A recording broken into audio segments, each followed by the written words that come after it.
Welcome back to Mysterious Sleepy History, your night companion for relaxing journeys through the ancient world. Thousands of Roman soldiers stand victorious, their enemies defeated beneath the dust of the battlefield, while the legion raises its standards and the commander lifts his sword toward the sky. In that moment, Rome seems unstoppable, but if no empire could challenge them, then who or what could ever bring them down? And how did a small city on the Italian peninsula grow into one of the greatest civilizations the world had ever known? If you enjoy peaceful journeys through history that help you relax and fall asleep, please take a moment to like this video and subscribe to the channel, and tell me where you're listening from and what time it is there. I'd love to know who's keeping me company tonight.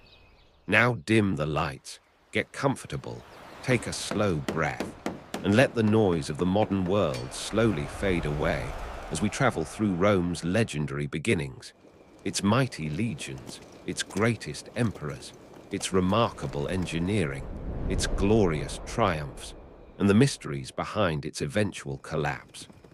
Tonight, we will follow the rise of a city that conquered continents, ruled much of the known world, and left a legacy that still shapes our lives today.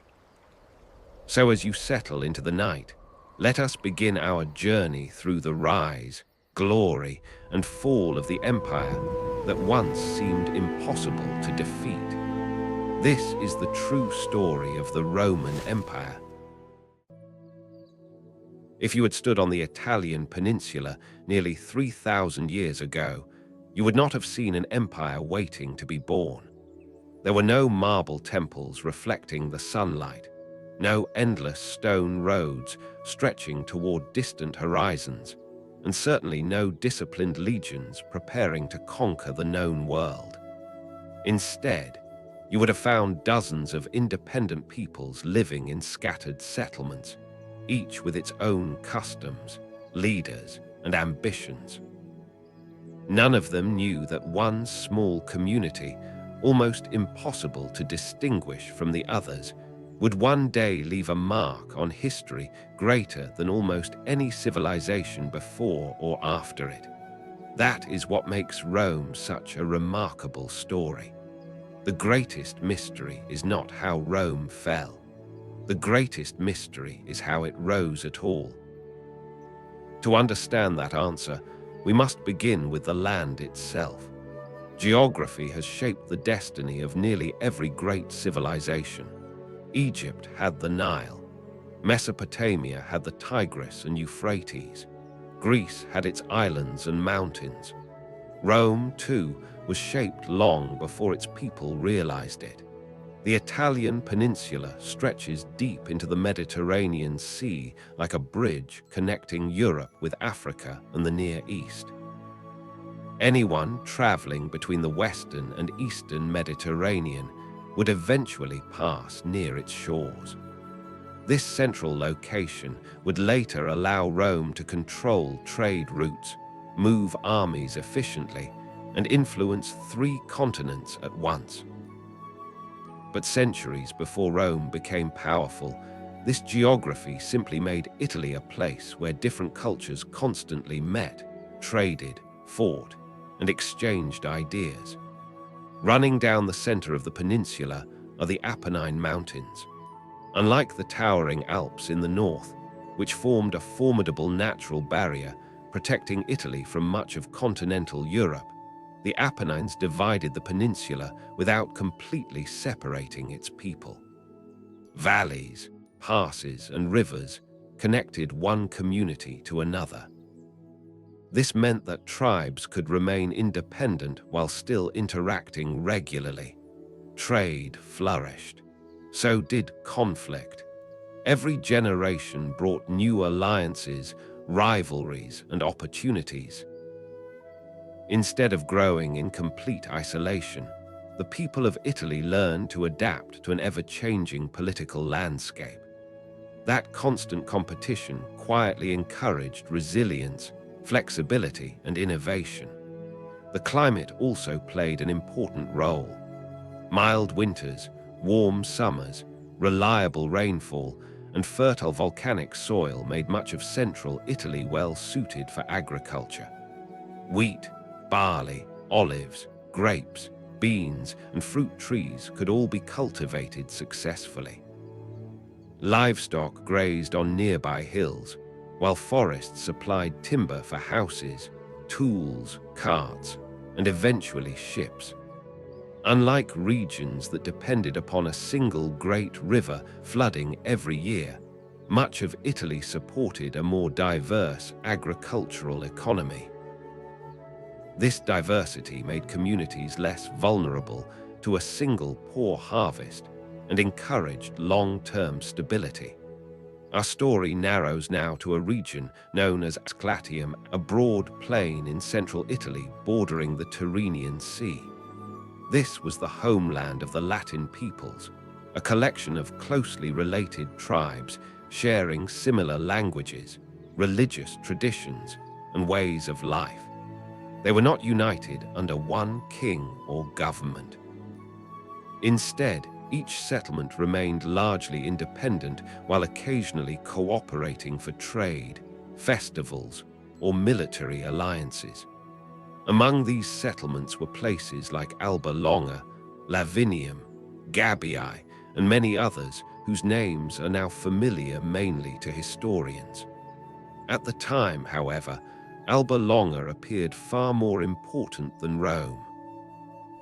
If someone had been asked which Latin city was destined for greatness, Rome would probably not have been the first answer. Flowing through Latium was the Tiber River, the third longest river in Italy and one of the region's greatest natural advantages. Near one shallow crossing, traders moving between northern and southern Italy could safely transport people, livestock, and goods across the water. This crossing gradually became an important meeting point. Salt caravans traveling inland followed an ancient route later known as the * via Salaria *, or Salt Road. Today, salt is inexpensive and easy to obtain, but in the ancient world, it was one of the most valuable resources imaginable. Before refrigeration, salt preserved meat and fish, making long-distance trade possible. It also formed part of religious rituals and daily life. Controlling access to these trade routes meant controlling wealth itself. Long before Rome possessed gold or conquered provinces, it occupied one of the most valuable commercial crossroads in central Italy. The first communities that appeared near the future site of Rome were small and remarkably ordinary. Archaeological excavations on the Palatine Hill have uncovered the remains of simple circular and rectangular huts dating back to the 8th century BC and even earlier. Built from wooden posts, woven branches, mud, and thatched roofs, these homes reflected practicality rather than luxury. Families lived close together, sharing wells, storage pits, and open spaces where daily life unfolded. Smoke from cooking fires drifted above the rooftops each evening as children helped care for animals, repaired fences, gathered firewood, or carried water from nearby springs. Survival depended upon cooperation more than individual success.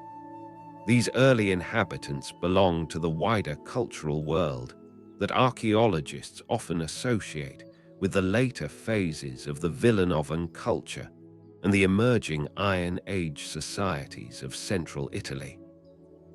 Iron tools gradually replaced many bronze ones, allowing stronger plows, sharper axes, and more effective weapons. Farming became more productive, forests were cleared more efficiently, and villages slowly expanded. Pottery became increasingly sophisticated, while burial customs reveal communities that already possessed clear social structures. Wealth was still limited, but differences in status had begun to emerge. Some families controlled more land, owned more livestock, or maintained stronger connections with neighboring settlements. Rome, even before it existed as a city, was already developing within a world that was becoming more organized and more complex. Daily life followed the rhythm of nature. At sunrise, farmers walked into surrounding fields while shepherds guided sheep and goats toward fresh grazing land. Women managed much of the household economy, preparing food, weaving cloth, caring for children, and preserving supplies for winter. Seasonal festivals honored local gods believed to protect harvests, rivers, forests, and family ancestors. There were no great palaces overlooking the villages, and no permanent professional armies guarding the hills. Most people would probably spend their entire lives within a relatively small area, rarely traveling far from the communities into which they had been born. Yet these seemingly modest lives formed the foundation upon which one of history's greatest civilizations would eventually stand. No story about Rome's beginnings would be complete without its most famous legend. According to Roman tradition, the city's origins began not with ordinary farmers, but with a royal family torn apart by betrayal. The rightful king of Alba Longa, Numita, was overthrown by his ambitious brother Amulius. To prevent any future challenge to his power, Amulius forced Numita's daughter, Rhea Silvia, to become a Vestal virgin, a priestess sworn never to marry or bear children. Yet the legend tells us that the god Mars visited Rhea Silvia, and she gave birth to twin sons, Romulus and Remus. Fearing that the twins might one day reclaim the throne, Amulius ordered them to be killed. Instead of carrying out the execution directly, the infants were placed in a basket and abandoned on the flooded Tiber River, left to whatever fate awaited them. The river carried the basket until it became trapped near the foot of the Palatine Hill. There, according to tradition, a she-wolf discovered the crying infants and nursed them in a cave later known as the Lupercal. Eventually, a shepherd named Faustulus and his wife found the children and raised them as their own. As the twins grew older, their courage and leadership became impossible to ignore. After discovering their true origins, they defeated Amulius, restored Numita to the throne of Alba Longa, and decided to establish a new city of their own near the place where they had been rescued. But before the first walls were completed, disagreement turned into tragedy. The brothers argued over where the city should be built and who should rule it. Ancient writers describe disagreements over divine signs, pride, and authority. Whatever the cause, the conflict ended with Romulus killing Remus. It is one of history's most striking foundation stories. Rome, according to its own tradition, was born not in peace, but in conflict. Leadership carried responsibility, ambition carried consequences, and even family ties could be sacrificed in the pursuit of power. Whether this story happened exactly as described has fascinated historians for centuries. Modern archaeology paints a more gradual picture. Excavations suggest that rather than being founded in a single dramatic moment, Rome emerged as neighboring villages on several hills slowly merged into one larger community during the 8th century BC. Defensive walls appeared gradually. Shared religious spaces developed over time. Political cooperation increased generation after generation until separate settlements effectively became one city. In other words, the archaeological evidence does not completely support the legendary account, but neither does it entirely reject it. Around the very period traditionally assigned to Romulus, something important really was happening. A new urban center was beginning to emerge. Perhaps this explains why the legend survived for so long. The Romans were less concerned with whether every detail had happened exactly as described than with what the story represented. Romulus and Remus symbolized survival against impossible odds. They represented determination, resilience, and the belief that greatness demanded sacrifice. Those values would become deeply embedded within Roman culture for centuries.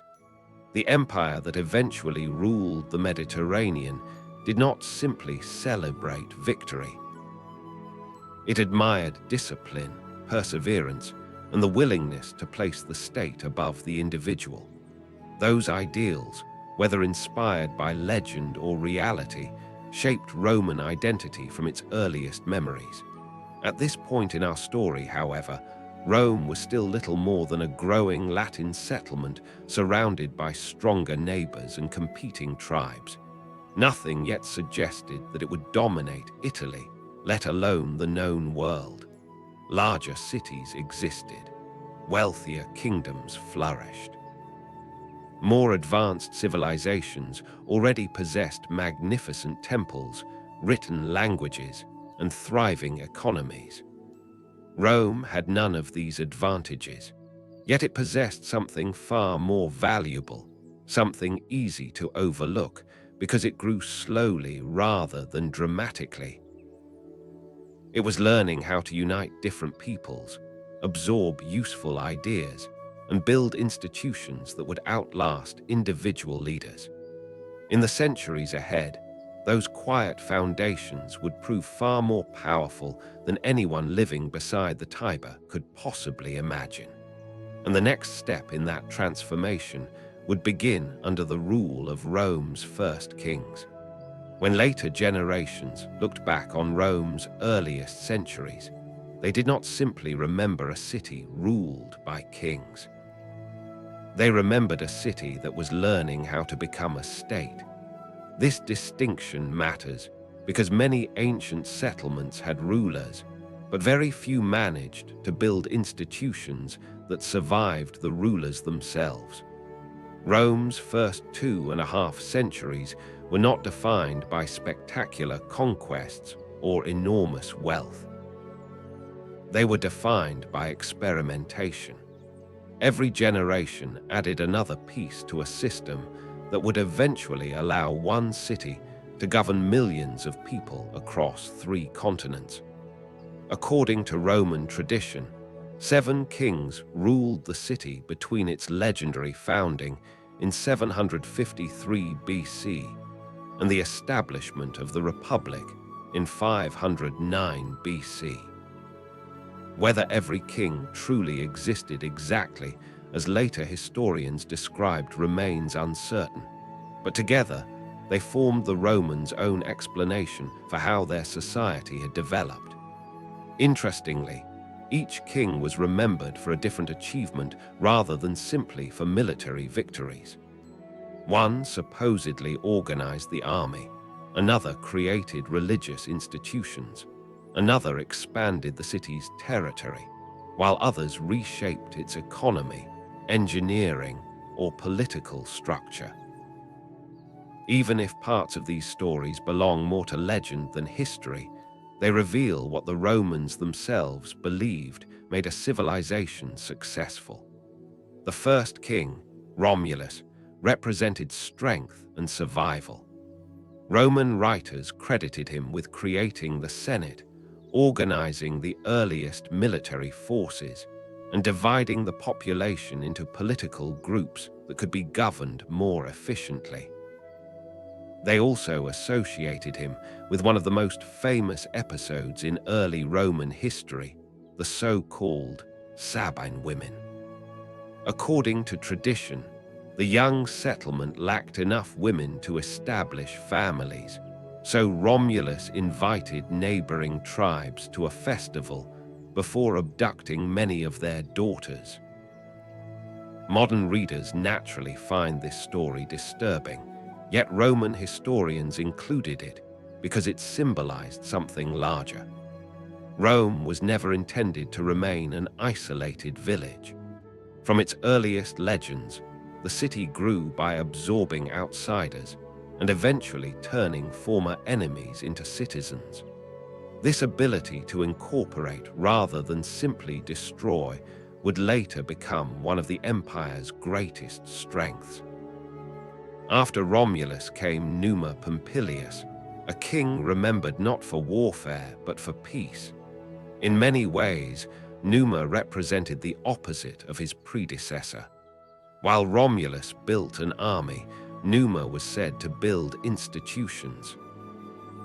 Ancient writers credited him with organizing Rome's religious calendar, establishing important priesthoods, defining sacred rituals, and creating many of the ceremonies that would remain part of Roman public life for centuries.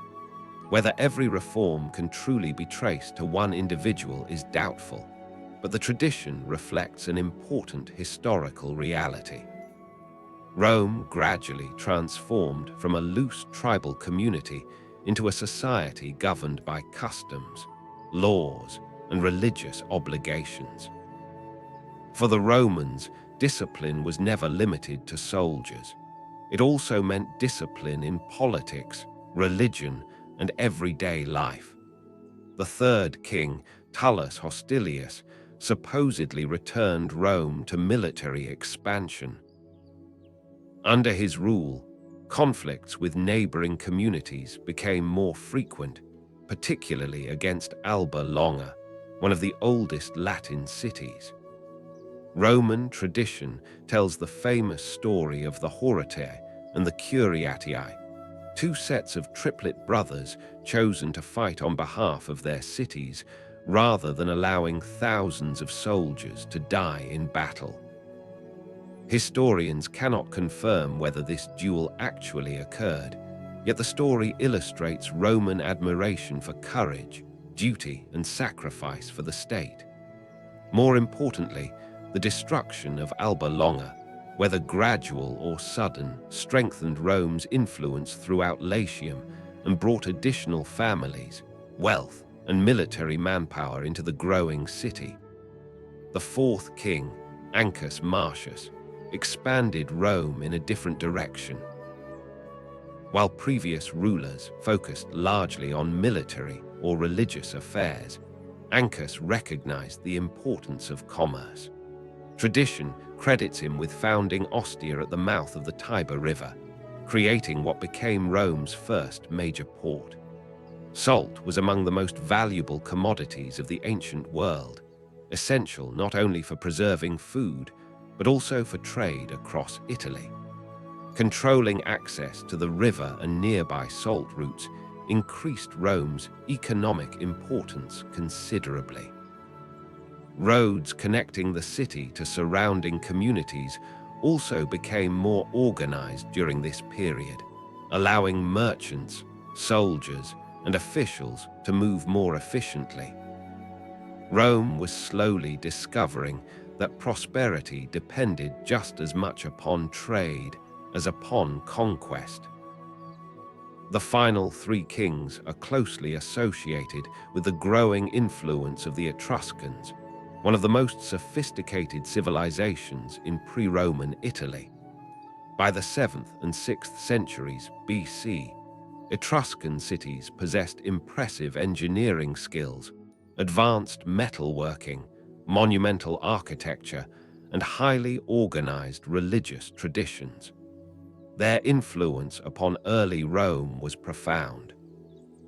The Romans learned techniques for constructing stone buildings, designing temples, draining marshland, and organizing urban space on a scale previously impossible for a small settlement.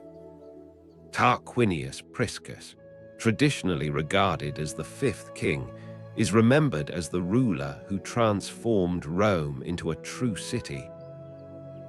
One of the greatest engineering achievements associated with his reign was the beginning of the Cloaca Maxima, an enormous drainage system designed to remove water from the marshy valleys between Rome's hills. Before this project, large sections of the city became flooded during heavy rains, limiting construction and public activity.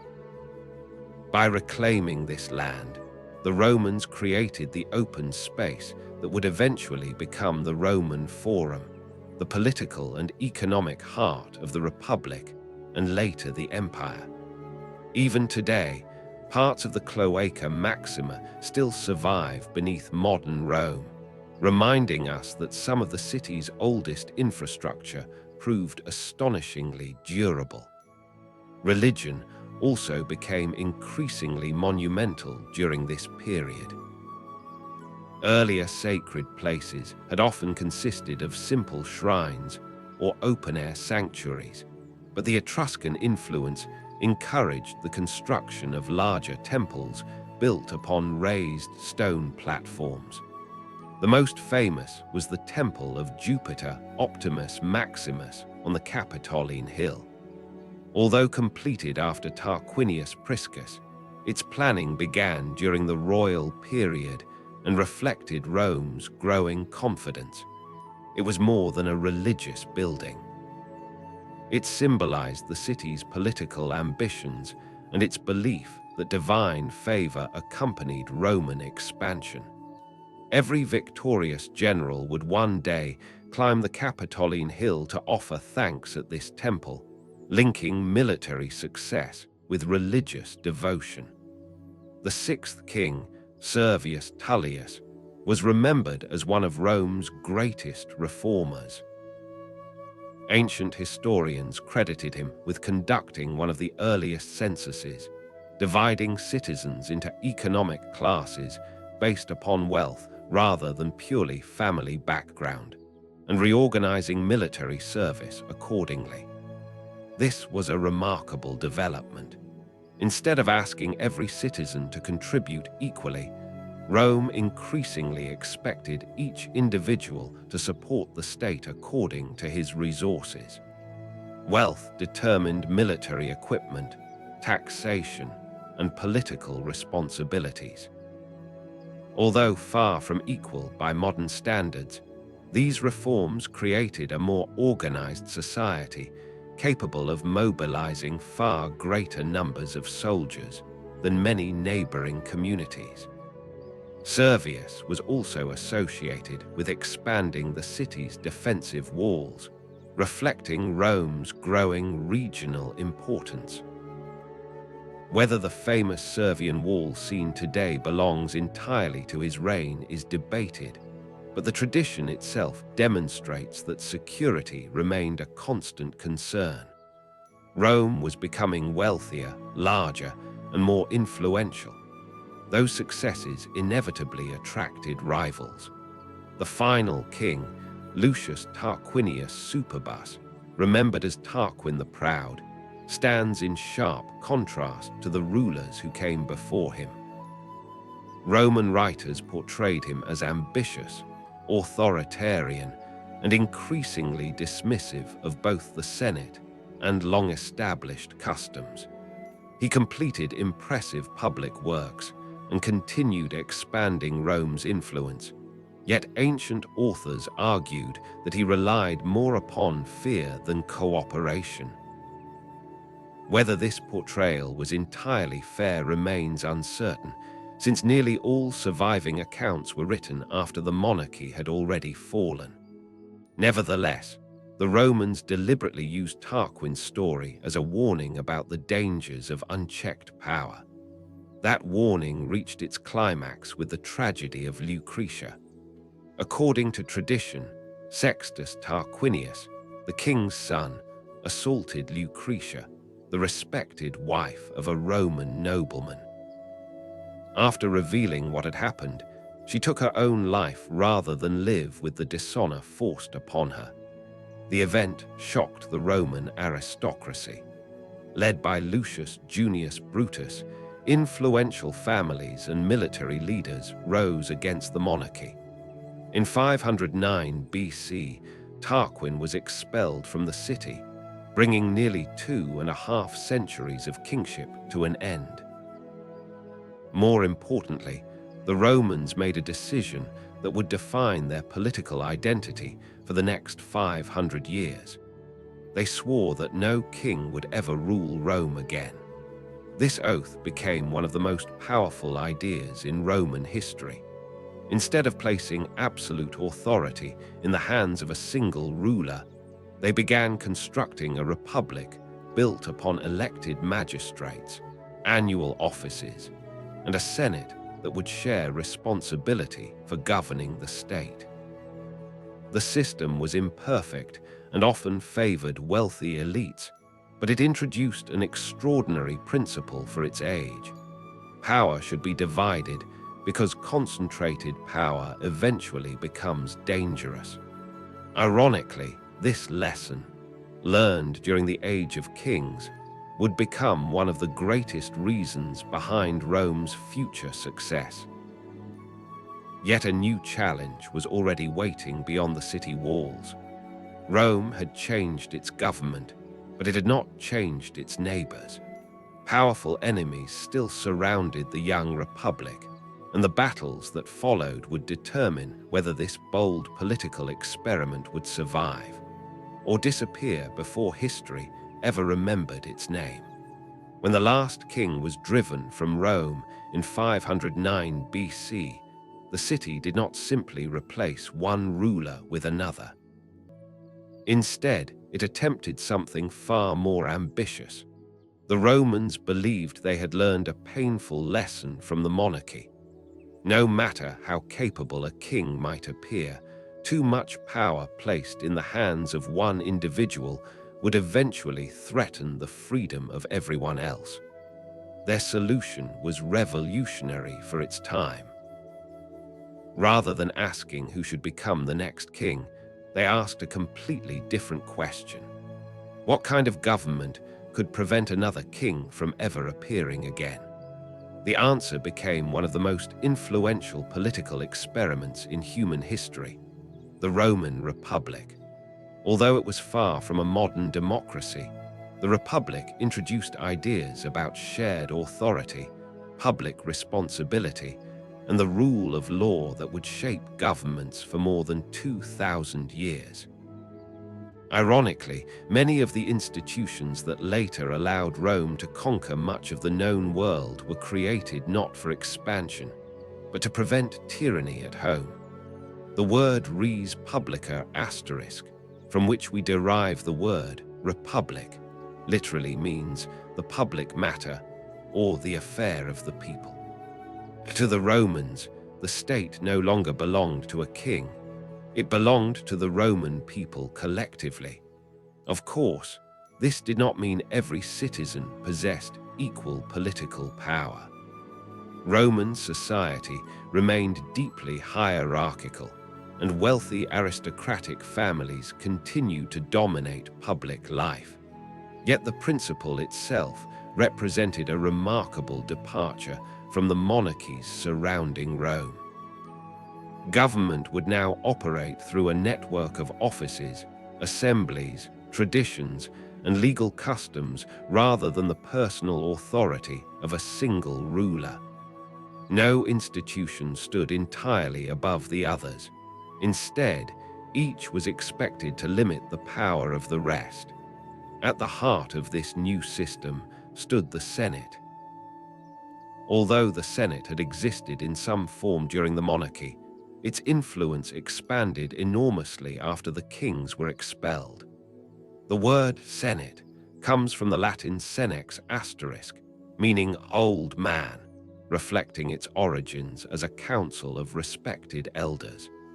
Membership was generally drawn from Rome's leading families, men whose experience, wealth, military service, and political careers gave them enormous influence. Officially, the Senate did not pass laws in the way modern legislatures do. Instead, it advised magistrates, controlled state finances, supervised foreign policy, managed relations with allied communities, directed major military campaigns, and debated nearly every important issue facing the Republic. In practice, its recommendations carried such authority that few officials dared ignore them. As Rome expanded, the Senate became one of the most stable institutions in the ancient world. Individual politicians rose and fell, elections came and went, but the Senate remained the memory of the Republic itself. Yet the Romans understood that even the Senate should not govern alone. To avoid concentrating executive power in one individual, they created the office of the consul. Every year, 2 consuls were elected by the citizens. Each possessed equal authority, and each could veto the decisions of the other. This simple arrangement reflected one of Rome's greatest political innovations: balance through rivalry. A consul could command armies, preside over the Senate, enforce laws, and represent the Republic abroad. However, his term lasted only 1 year. Once it ended, he returned to ordinary political life and could be held accountable for his actions. The Romans believed that short terms, shared authority, and public accountability made it far more difficult for any ambitious politician to become another king. Of course, emergencies sometimes demanded extraordinary measures. During moments of extreme danger, whether foreign invasion or internal crisis, the Romans could appoint a dictator. Today, the word carries overwhelmingly negative associations, but in the early Republic, it meant something very different. A Roman dictator received nearly unlimited authority for a strictly limited period, usually no more than 6 months, after which he was expected to surrender power voluntarily. The office existed not to replace the Republic, but to protect it during exceptional circumstances. Perhaps the most famous example was Lucius Quinctius Cincinnatus. According to Roman tradition, he was called away from working on his farm, accepted the dictatorship to defeat a military threat, and then resigned immediately once the crisis had passed, before returning to his fields. Whether every detail of the story is accurate remains uncertain, but generations of Romans admired it because it represented the ideal of public service without personal ambition. Alongside the consuls, the Republic gradually developed a remarkably complex system of magistrates. Praetors supervised courts and administered justice. Quaestors managed public finances. Aediles oversaw markets, temples, public buildings, and festivals. Censors conducted the census, supervised public morality, and determined membership within the Senate itself. No single office controlled every aspect of government. Instead, responsibilities were divided among numerous officials whose powers overlapped in carefully designed ways. Modern scholars often describe this as one of the earliest systems of checks and balances. While far from perfect, it demonstrated an extraordinary understanding of political stability centuries before similar ideas appeared elsewhere. Political participation also expanded through a series of popular assemblies. Citizens gathered to vote on laws, elect magistrates, and decide certain judicial matters. However, voting did not operate according to the principle of one person, one equal vote. Wealth, military service, and social class strongly influenced political influence. Members of elite families often exercised far greater authority than ordinary citizens. Even so, participation itself became an essential part of Roman identity. A Roman citizen was expected not only to obey the state, but also to contribute to its government, its military, and its future. Citizenship soon became one of Rome's most powerful political tools. Unlike many ancient kingdoms that sharply separated conquerors from conquered peoples, Rome gradually developed a far more flexible system. Citizenship existed in different forms. Some communities received full citizenship, allowing participation in Roman politics and military service. Others possessed limited rights while remaining loyal allies. Instead of forcing every conquered people into the same category, Rome created multiple legal relationships that encouraged cooperation rather than constant rebellion. This flexibility proved remarkably effective. Defeated communities often discovered that loyalty to Rome brought security, economic opportunity, and eventually greater political rights. Over time, countless people who had once fought against Rome became some of its most loyal citizens. Military service played an important role in this process. Citizenship was not merely a privilege, it carried obligations. Roman men were expected to defend the Republic when called upon. Landowners supplied their own weapons and armor according to their wealth, creating an army closely connected to the citizen body itself. Every campaign strengthened not only Rome's military power, but also its political unity. Soldiers who fought together returned home sharing victories, hardships, and a growing sense that they belonged to something larger than their individual villages or families. In many ways, the Republic created citizens, and its citizens, in turn, created the Republic. As Rome expanded across central Italy, governing increasingly diverse populations required something more durable than personal agreements between leaders. It required law. Roman law did not emerge overnight. It developed gradually through custom, judicial decisions, religious traditions, and political negotiation. During the early Republic, however, many ordinary citizens complained that legal decisions depended too heavily upon the interpretations of aristocratic magistrates. Without written laws, powerful families often possessed significant advantages over everyone else. The growing conflict between wealthy patricians and ordinary plebeians eventually forced one of the Republic's most important reforms. Around the middle of the 5th century BC, Rome produced what became known as the 12 Tables. Carved onto bronze tablets and displayed publicly, these laws represented the first major written legal code of the Republic. The 12 Tables addressed issues ranging from property disputes and contracts to family authority, inheritance, debt, and criminal punishment.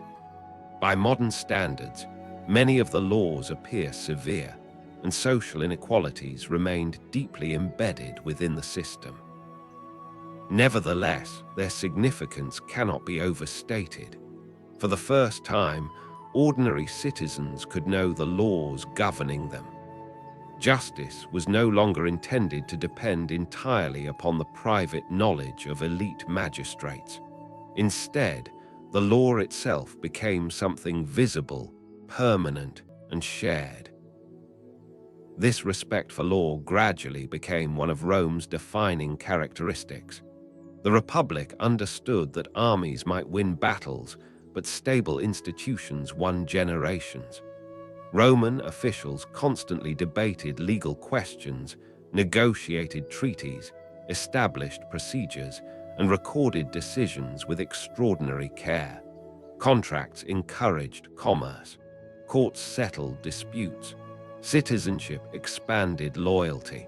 Magistrates rotated through office. The Senate preserved continuity. Piece by piece, the Republic constructed a political machine unlike anything the Mediterranean had yet witnessed.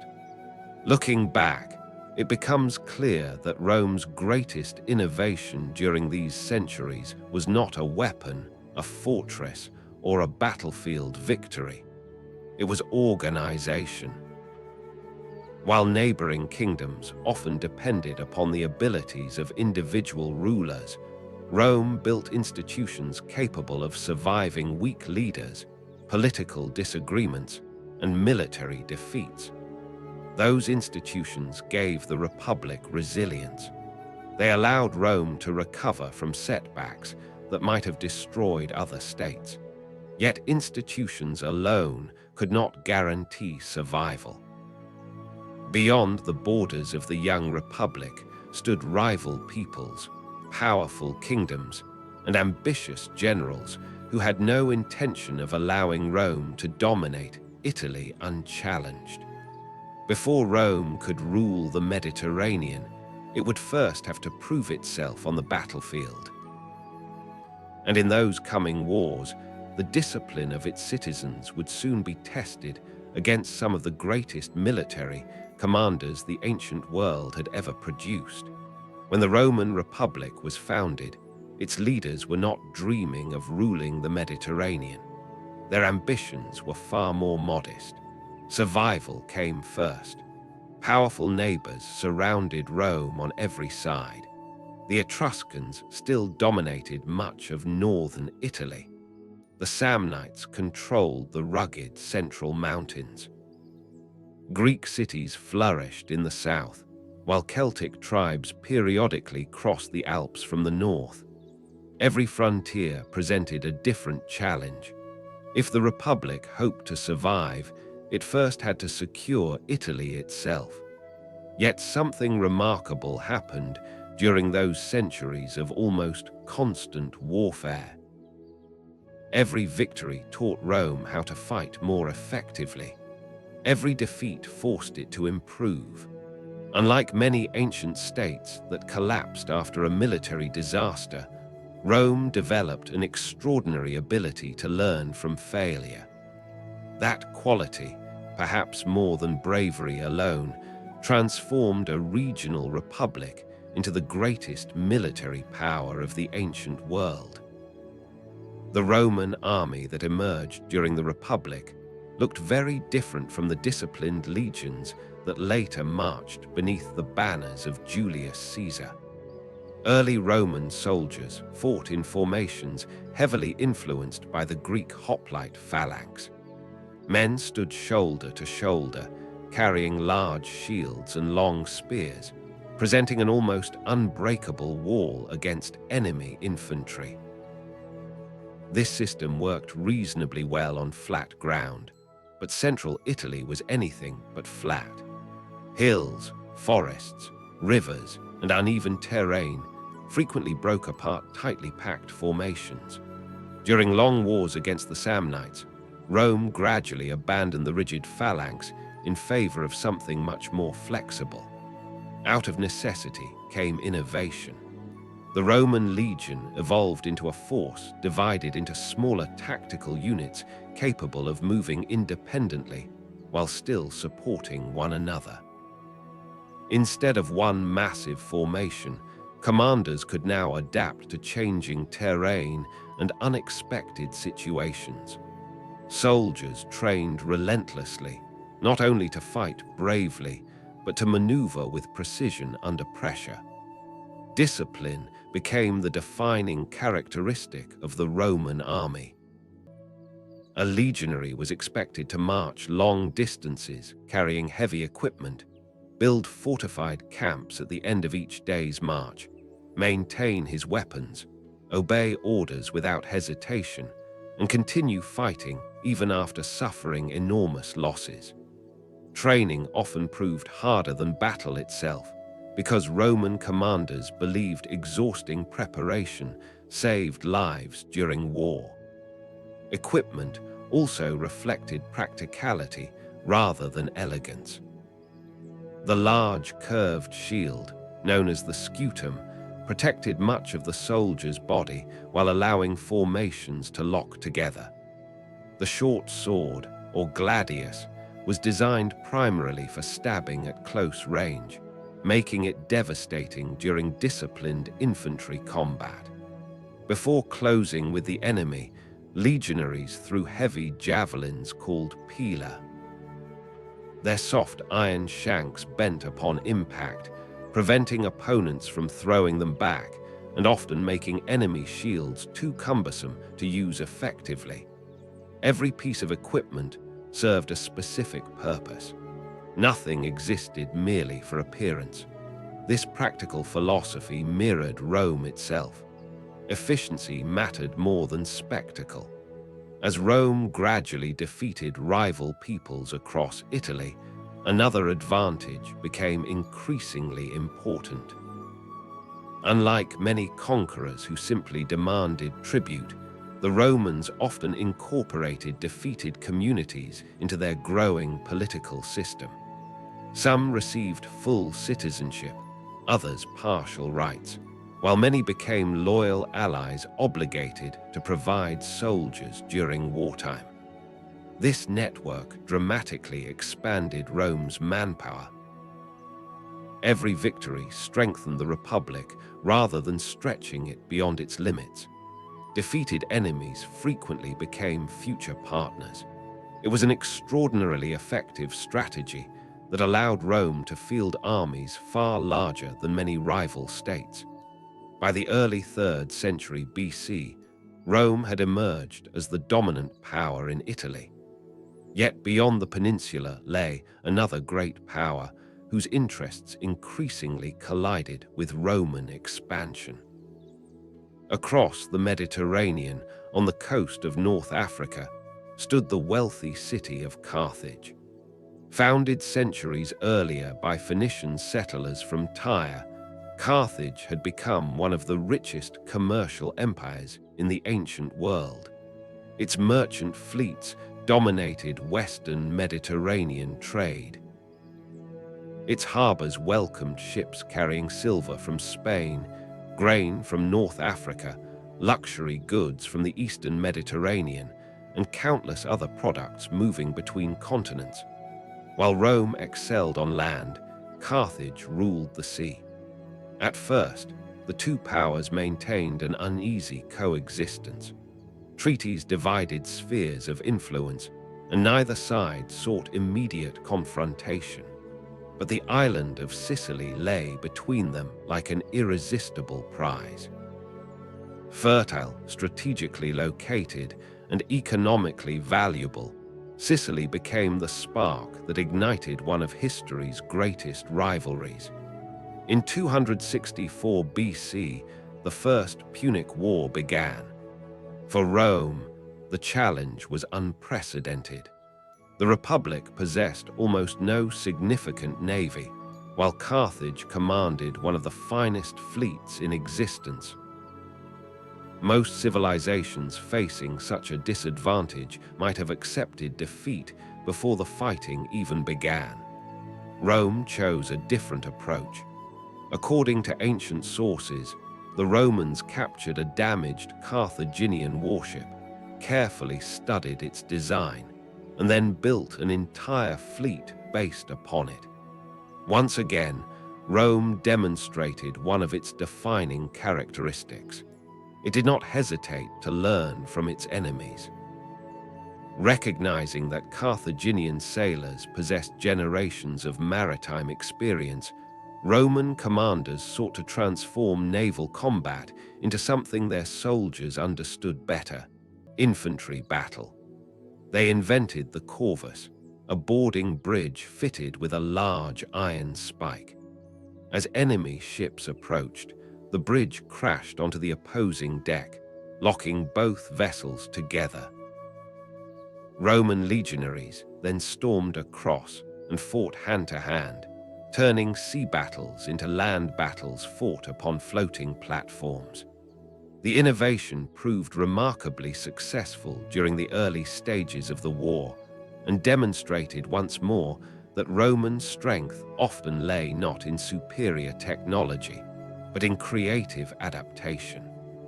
After more than 20 years of exhausting conflict, Rome emerged victorious. Carthage surrendered Sicily, paid a massive indemnity, and lost much of its influence over the Western Mediterranean. Yet peace proved temporary. The resentment created by the First Punic War would eventually produce one of history's greatest military commanders. His name was Hannibal Barca. According to tradition, when Hannibal was still a young boy, his father Hamilcar brought him before an altar and made him swear eternal hostility toward Rome. Whether the story is entirely true or not, it perfectly captures Hannibal's later career. Few generals have ever challenged Rome more effectively. In 218 BC, beginning the Second Punic War, Hannibal launched a campaign so daring that it continues to astonish military historians more than 2,000 years later.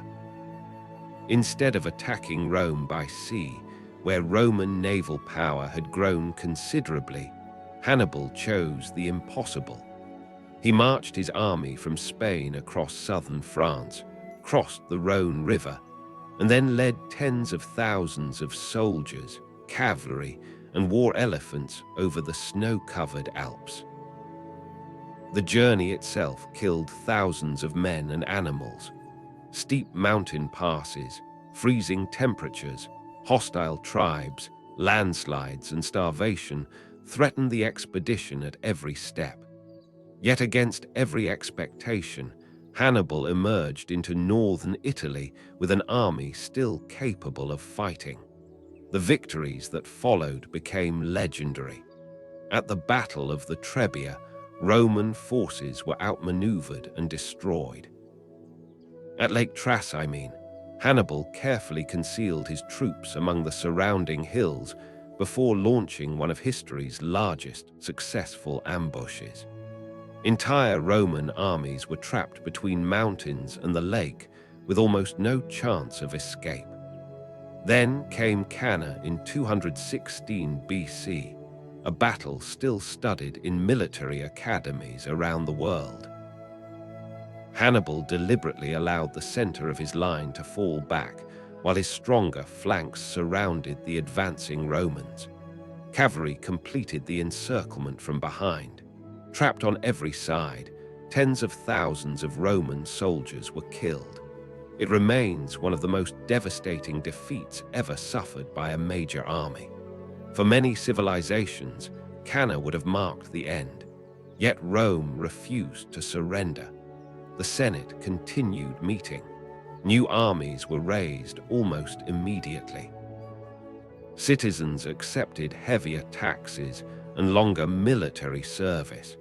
Even families who had lost sons in battle continued supporting the war effort.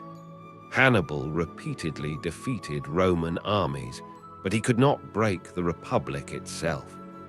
This resilience astonished ancient observers. Rome's institutions proved stronger than even its greatest military disaster. Gradually, Roman strategy changed. Rather than seeking another decisive battle against Hannibal, the general Quintus Fabius Maximus advocated avoiding direct confrontation. His approach frustrated many Romans eager for quick victory, earning him the nickname Cunctator, meaning the delayer. Yet time slowly favored Rome. Hannibal remained isolated far from Carthage, while Roman resources continued growing. Eventually, a new commander emerged whose strategy would end the war. Publius Cornelius Scipio, later known as Scipio Africanus, recognized that defeating Hannibal in Italy was unnecessary. Instead, he carried the war directly into North Africa, threatening Carthage itself. Faced with the danger to his homeland, Hannibal was finally recalled after spending more than 15 years campaigning in Italy. The two greatest generals of their age met in 202 BC at the Battle of Zama. Unlike previous Roman commanders, Scipio had studied Hannibal's tactics carefully.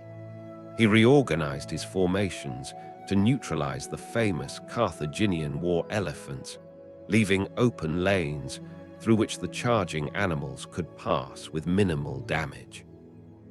Roman cavalry then attacked Hannibal's flanks before returning to strike from behind. The battle ended with a decisive Roman victory.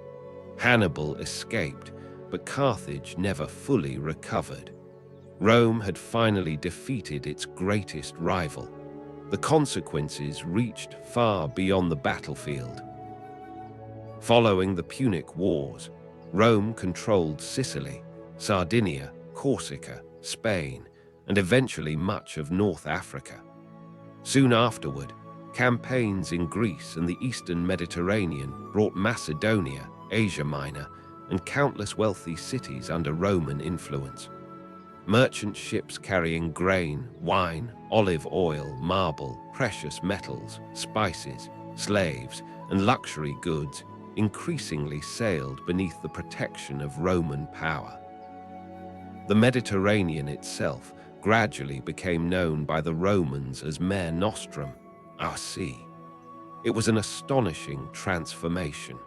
Only a few generations earlier, Rome had struggled simply to dominate central Italy. Now it had become the unquestioned master of the Mediterranean world. Yet success carried hidden dangers.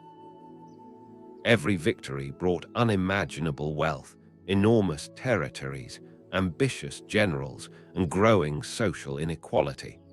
The Republic had been designed to govern one city and its surrounding countryside.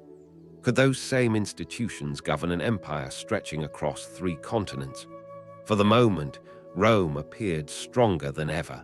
Its enemies had been defeated. Its legions stood unmatched. Its ships ruled the seas. To many observers, the Republic seemed almost invincible. But beneath the triumph, new cracks had already begun to appear. Ironically, the very victories that made Rome master of the Mediterranean would soon place unprecedented strain upon the Republic itself, opening the door to one of the most dramatic chapters in Roman history. By the middle of the 1st century BC, Rome ruled much of the Mediterranean, yet the Republic itself was becoming increasingly unstable. Decades of conquest had brought enormous wealth, but that wealth was not shared equally. Rich aristocrats purchased vast estates worked by slaves, while many small farmers struggled to survive after years of military service. Political rivalries grew more intense, violence became common, and ambitious generals gained more influence than ever before. The Republic had conquered an empire, but it was no longer certain that it could govern one. Into this uncertain world stepped Gaius Julius Caesar ***. Born into an ancient patrician family, Caesar combined political skill, military talent, and extraordinary ambition. He was an excellent speaker, a gifted strategist, and someone who understood how to win both the loyalty of soldiers and the support of ordinary citizens. In 60 BC, he formed the **first triumvirate** with Pompey the Great and the wealthy politician Crassus. The alliance gave Caesar command of Roman forces in Gaul, a position that would change both his life and Rome's future. When Caesar arrived in Gaul, much of the region beyond Rome's southern province remained independent. Numerous Celtic tribes controlled vast territories across what is now France and Belgium. Officially, Caesar's mission was to protect Roman interests and allied tribes. In reality, the campaign soon developed into a full-scale conquest. For nearly 10 years, Caesar led his legions across forests, rivers, mountains, and open plains. His army defeated one tribe after another, building roads, bridges, and fortified camps wherever they marched. Roman discipline proved decisive. While many tribal armies fought with tremendous courage, Caesar's soldiers operated with remarkable organization, allowing them to overcome larger forces again and again. The greatest challenge came in 52 BC, when many Gallic tribes united under the leadership of Vercingetorix*. For the first time, Caesar faced an enemy capable of bringing much of Gaul together against Rome. The conflict reached its climax at the Battle of Alesia*. Vercingetorix withdrew into a heavily fortified hilltop town, expecting a massive relief army to rescue him. Caesar responded with one of the greatest engineering achievements of the ancient world. His soldiers built a ring of fortifications around the town to trap the defenders, then constructed a second defensive line facing outward to protect themselves from the approaching relief force. Caught between two enemies, the Roman army held its ground. After weeks of desperate fighting, Vercingetorix surrendered, effectively ending organized resistance in Gaul. The conquest transformed Rome. Gaul became one of the Republic's richest territories, supplying grain, metals, taxes, and manpower for generations. Just as importantly, Caesar returned home as Rome's most celebrated general. His victories made him enormously popular with the public, while his soldiers developed fierce personal loyalty to the commander who had shared every hardship alongside them. Back in Rome, however, politics had changed. Crassus had died in the east, ending the balance within the first triumvirate. Pompey gradually sided with the Senate, and many senators began to fear Caesar's growing popularity. They ordered him to give up his command and return to Rome as a private citizen. Caesar knew that doing so would leave him vulnerable to prosecution by his political enemies. He faced a choice that would shape history. In 49 BC, he arrived at the small Rubicon River the legal boundary separating his province from Italy. Roman law forbade any governor from entering Italy with an army.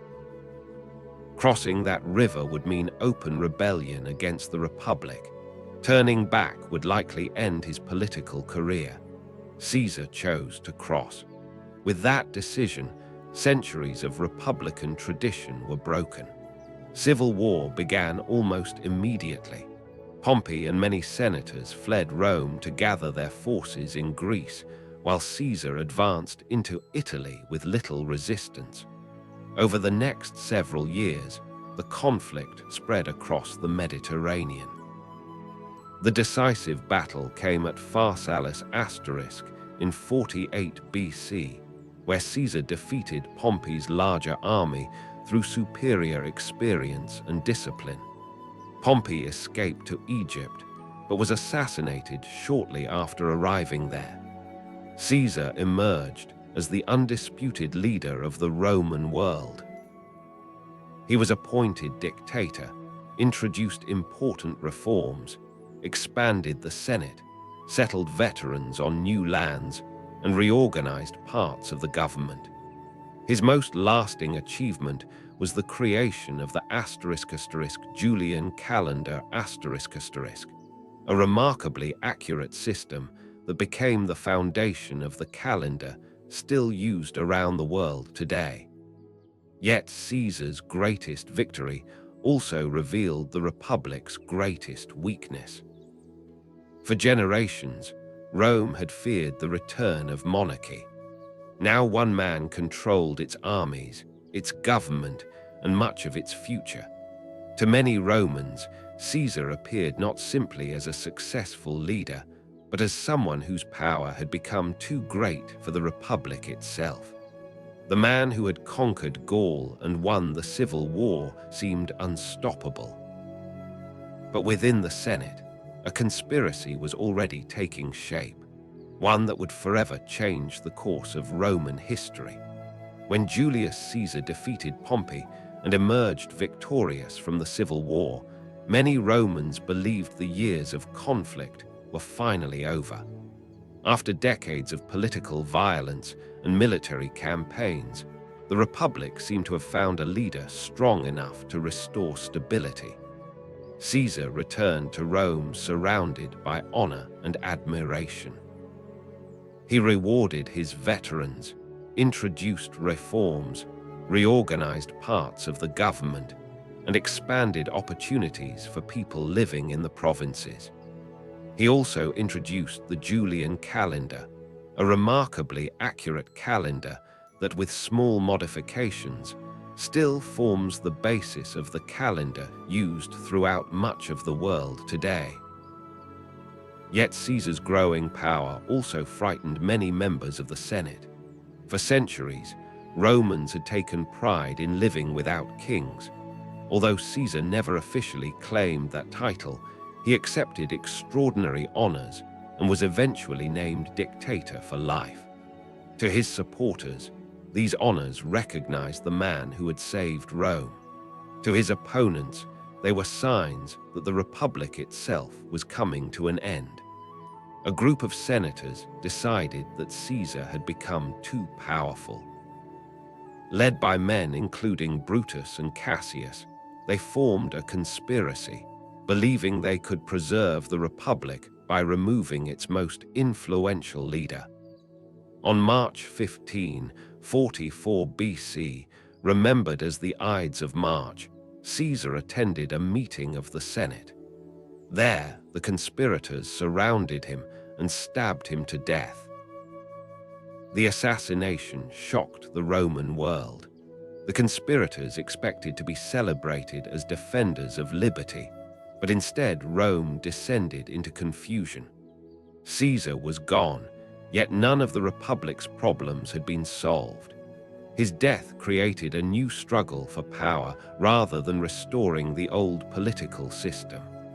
One of the first men to step forward was Mark Antony, Caesar's trusted general and close ally. During Caesar's funeral, Antony delivered a powerful speech that turned much of the public against the assassins. As riots spread through the city, Brutus and Cassius fled Rome, while Caesar's supporters prepared for another civil war. At the same time, an unexpected figure entered Roman politics. Octavian, Caesar's 18-year-old adopted son and heir, arrived in Italy to claim his inheritance. Few people considered him a serious rival. He was young, inexperienced, and lacked Antony's military reputation. But Octavian possessed remarkable patience and political intelligence. Rather than challenging Antony immediately, he carefully built support among Caesar's veterans and many influential senators. Eventually, Octavian and Antony agreed to work together. Along with Lepidus, they formed the Second Triumvirate, an official alliance with extraordinary powers. Their first objective was to defeat Caesar's assassins. In 42 BC, at the Battle of Philippi, their combined forces defeated Brutus and Cassius, ending the hopes of those who wished to restore the old Republic. With their common enemies defeated, the alliance soon began to fall apart. Octavian controlled the western provinces, while Antony governed the wealthy eastern territories. It was there that Antony formed both a political and personal alliance with Cleopatra VII, the Queen of Egypt.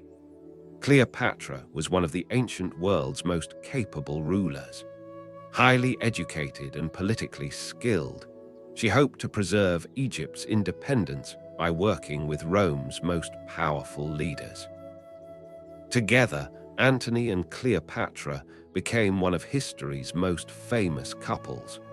However, many Romans viewed Antony's growing connection with Egypt as a betrayal of traditional Roman values. Octavian took advantage of this perception.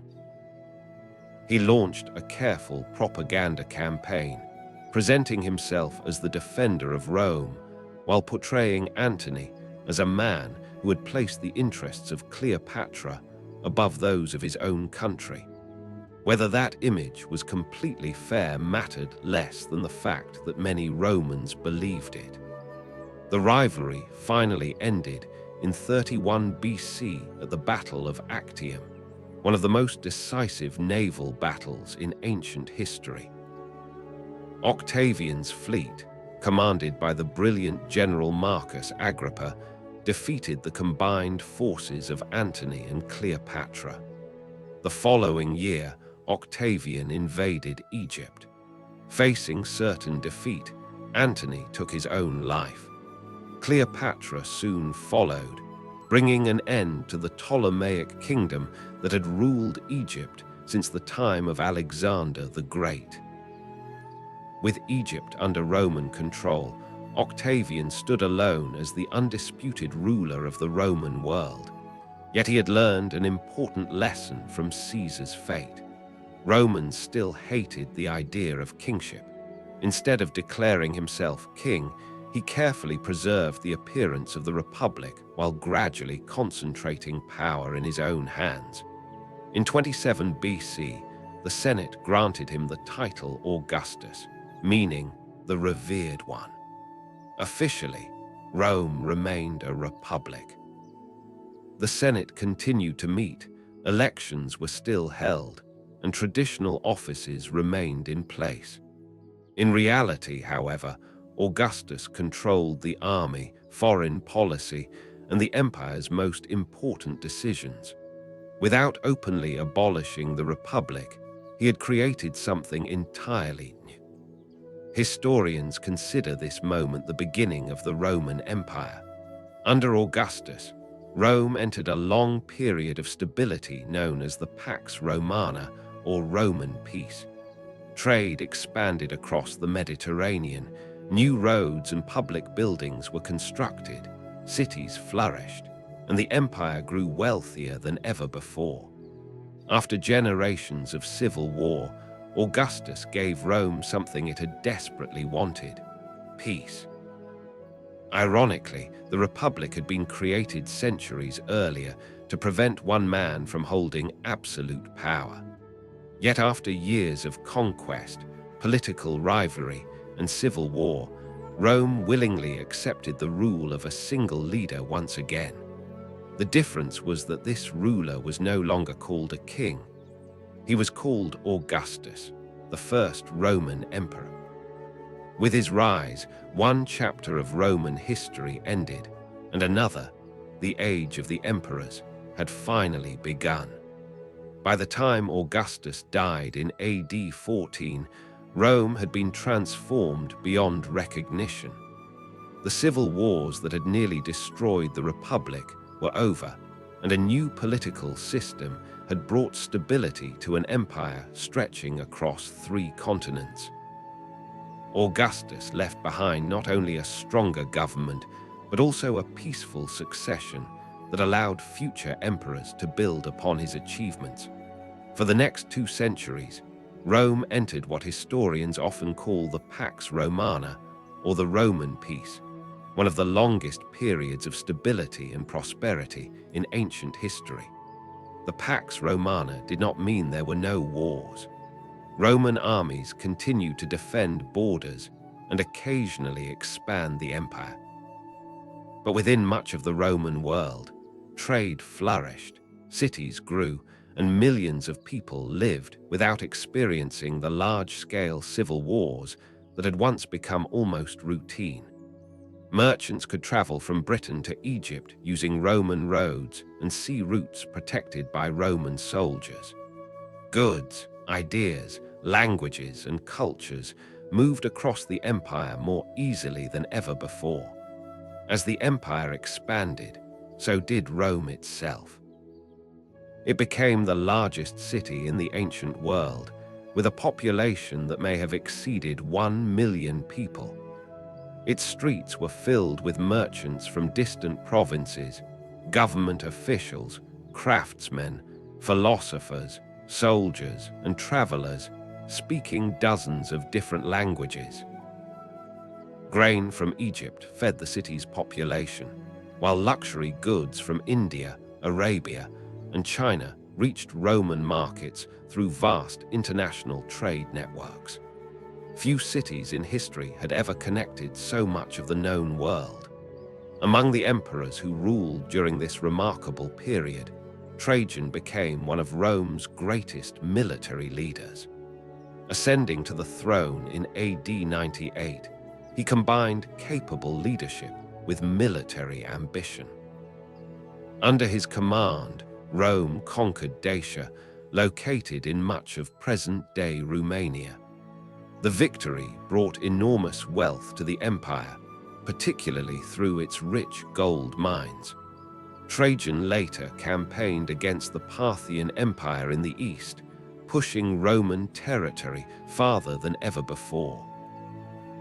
At its greatest extent, the Roman Empire stretched from the Atlantic Ocean to Mesopotamia, from the deserts of North Africa to the hills of northern Britain.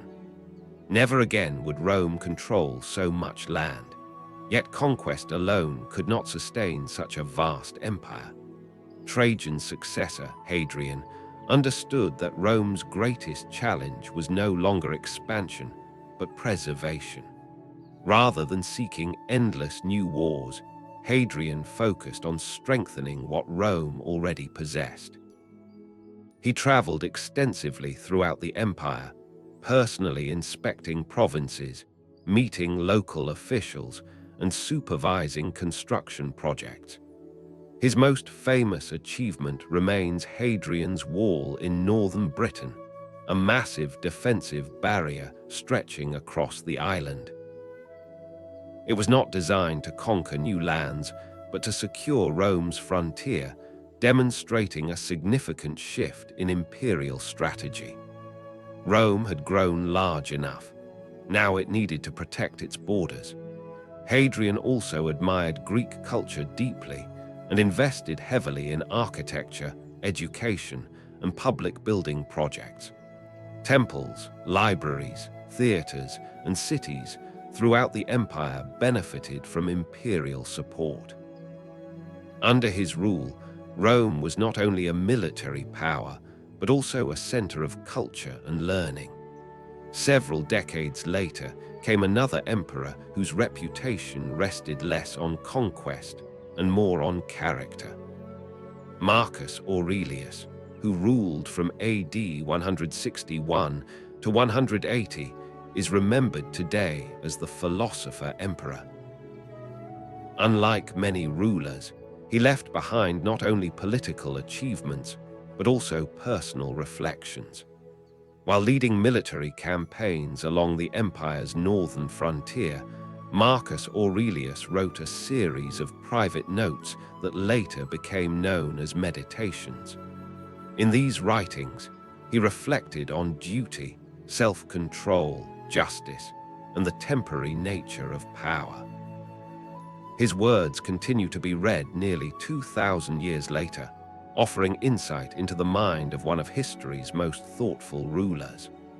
Marcus Aurelius faced enormous challenges, including wars, economic difficulties, and the devastating Antonine Plague, which spread across the empire and claimed countless lives.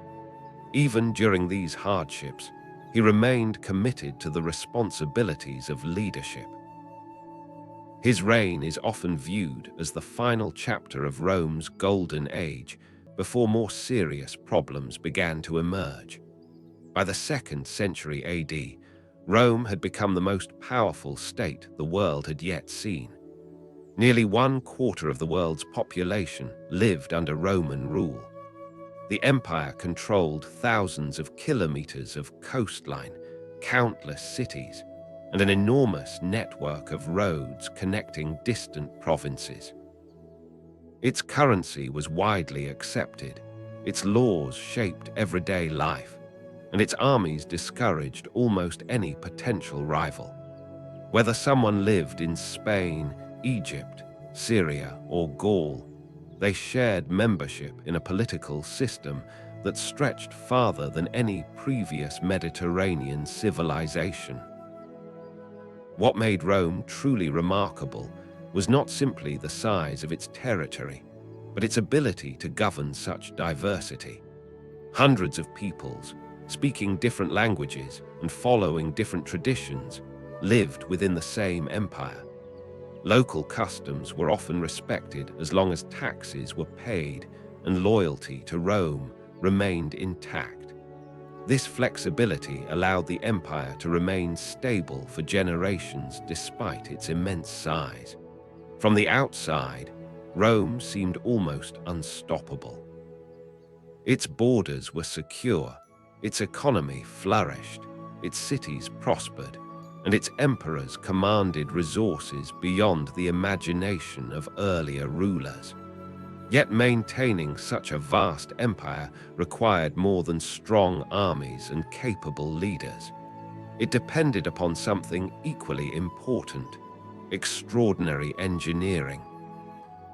Roads connected provinces, aqueducts supplied fresh water, monumental buildings demonstrated Roman power, and remarkable construction techniques allowed the empire to function as a single interconnected world. It was these achievements, as much as military conquest, that turned Rome into one of history's greatest civilizations. Rome's greatest achievement was not simply conquering a vast empire, it was keeping that empire connected. From Britain in the north to Egypt in the south, and from Spain in the west to Syria in the east, millions of people lived under Roman rule. Orders from the emperor had to reach distant governors, armies needed supplies, merchants required safe trade routes, and growing cities depended on clean water and reliable infrastructure. None of this would have been possible without one of the most impressive engineering systems the ancient world had ever seen. Perhaps the greatest symbol of Roman engineering was its vast network of roads. Over several centuries, the Romans built more than 80,000 kilometers of paved roads across the empire. These roads were carefully planned rather than simply following existing paths. Engineers surveyed the landscape, built strong foundations using layers of stone and gravel, and created slightly raised surfaces that allowed rainwater to drain away. Many sections remained usable for hundreds, and in some cases thousands, of years. The roads served many purposes. Legions could march quickly to defend distant frontiers, government officials could travel efficiently between provinces, and merchants transporting grain, wine, olive oil, pottery, and countless other goods across the empire.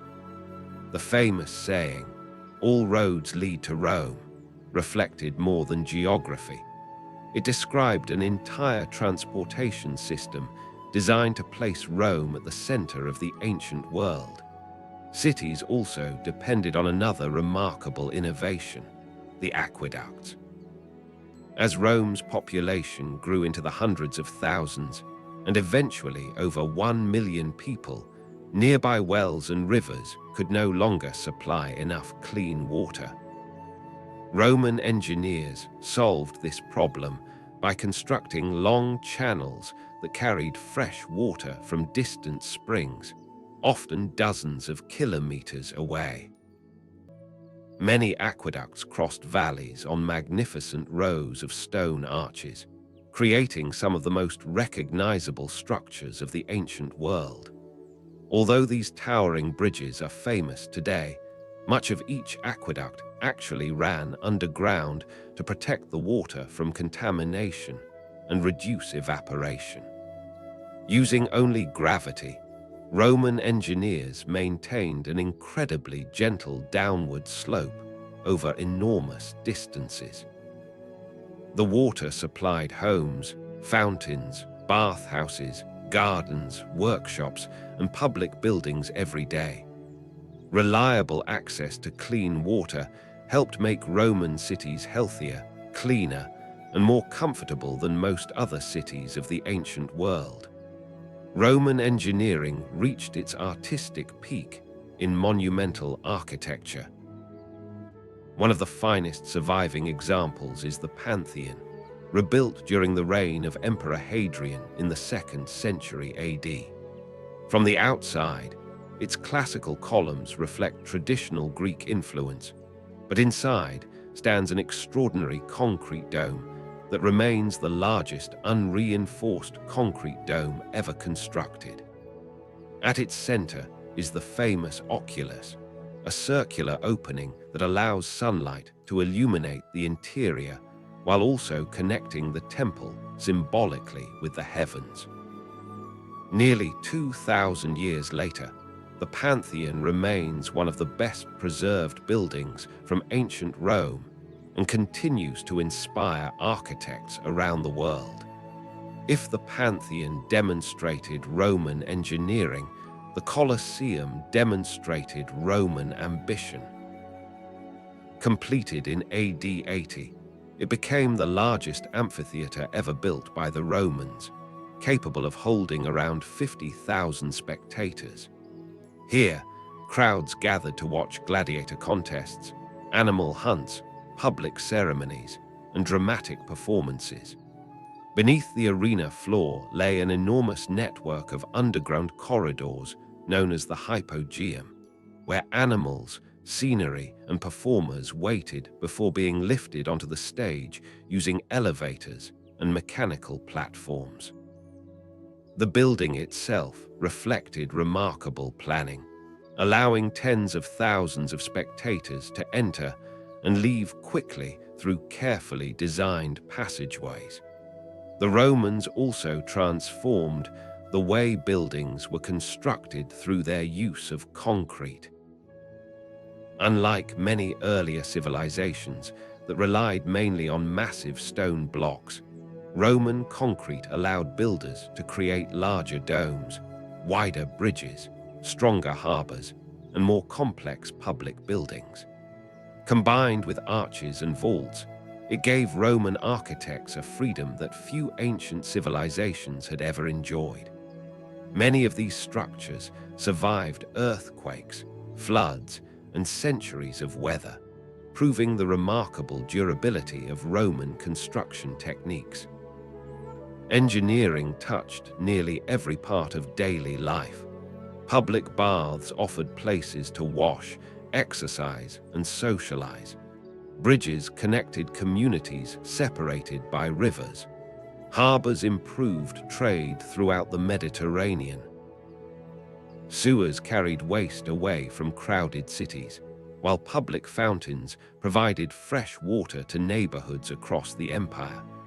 Roman engineers rarely built for appearance alone. Their structures were designed to solve practical problems while lasting for generations. These achievements became one of Rome's greatest strengths. A well-built road allowed an army to arrive before an enemy expected it. An aqueduct supported the growth of large cities. Strong bridges and reliable harbors encouraged trade and strengthened the economy. Every engineering project made the empire more connected, more efficient, and easier to govern. Looking across the Roman world, it becomes clear that the empire's true foundation was not only military power, but organization. Roads, aqueducts, bridges, temples, and public buildings quietly held the empire together long after individual battles had been forgotten. Even today, visitors can walk across Roman bridges, stand beneath Roman domes, and follow sections of Roman roads that have survived for nearly 2 millennia. Yet despite these extraordinary achievements, no empire lasts forever. The same civilization that built monuments meant to endure for eternity would eventually face challenges it could not overcome. External enemies, internal struggles, economic pressures, and political instability would slowly weaken the empire from within. The greatest power of the ancient world was approaching a turning point that would ultimately change history once again. When people think about ancient Rome, they often imagine emperors, victorious generals, and powerful legions. Yet very few Romans lived lives like those celebrated in history books. The vast majority were ordinary people, shopkeepers, craftsmen, farmers, teachers, merchants, servants, and laborers, who spent their days working, raising families, and navigating the busy streets of one of the world's largest cities. To truly understand Rome, it is worth stepping away from the palaces and battlefields for a moment and simply walking through the city as one of its citizens. At sunrise, Rome was already awake. Bakers lit their ovens before dawn, filling the air with the smell of fresh bread. Merchants arranged their goods outside small shops, while carts loaded with food, pottery, wine, and building materials rolled through the streets. The city was noisy. Horses pulled wagons over stone roads, blacksmiths hammered metal, vendors called out to customers, and conversations echoed between the tall apartment buildings that lined many of the streets. With perhaps more than 1 million inhabitants during its peak, Rome was one of the busiest cities the ancient world had ever known. Most ordinary Romans did not live in luxurious villas. Instead, they occupied multi-story apartment buildings known as insulae. These buildings were often crowded, and the upper floors were usually the least desirable. Climbing several flights of stairs each day was tiring, and the higher apartments were more vulnerable to fire and collapse. Wealthier families lived in spacious private houses called domus, built around open courtyards with gardens, fountains, and beautifully decorated rooms. The contrast between rich and poor could often be seen simply by looking at the buildings they called home. One of the most popular places in Roman society was the public bath, or thermae. These were far more than places to wash. They served as social centers where people relaxed, exercised, discussed politics, made business agreements, and spent time with friends. Visitors moved through a series of rooms with different temperatures, from warm to hot and finally to cold pools. Many bath complexes also contained libraries, gardens, shops, and exercise areas. Entry fees were usually inexpensive, making the baths accessible to much of the population. The heart of public life was the forum. Surrounded by temples, government buildings, markets, and monuments, the forum functioned as Rome's political, economic, and social center. Senators debated important decisions, lawyers argued legal cases, merchants negotiated business, and citizens gathered to hear public speeches or simply observe the activity around them. Anyone wishing to understand what was happening in Rome only needed to spend a few hours walking through the forum. Food reflected both social class and the empire's enormous trade network. Ordinary Romans often ate bread, porridge, vegetables, beans, cheese, olives, and seasonal fruit. Fish was common near the coast, while meat was usually reserved for wealthier households or special occasions. One ingredient appeared in almost every Roman kitchen: garum, a fermented fish sauce used to flavor countless dishes. Although its strong smell might surprise modern visitors, it was one of the most popular seasonings throughout the empire. Wealthy families enjoyed elaborate banquets featuring exotic foods imported from distant provinces, demonstrating both their status and Rome's vast commercial connections. Education was highly valued, especially among prosperous families. Young children first learned reading, writing, and arithmetic. As they grew older, boys from wealthy households often studied literature, history, philosophy, and public speaking, preparing for careers in politics or law. The ability to deliver a persuasive speech was considered one of the greatest skills a Roman citizen could possess. Girls also received education in many families, although their studies often focused more on managing households and family responsibilities. The quality of education depended greatly on wealth, and many poorer children began working from an early age instead of attending school. Family stood at the center of Roman society. The oldest male, known as the pater familias, held significant legal authority over the household. He managed family property, arranged marriages, and made many important decisions affecting its members. Even so, daily life within the home depended heavily on women. Roman women supervised domestic affairs, managed servants in wealthier households, raised children, and often handled family finances while their husbands were away. Although they could not vote or hold public office, many influential women exercised considerable influence within their families and social circles. Children were expected to contribute to family life from an early age. Some helped in workshops or family businesses, while others assisted with farming, cooking, or household chores.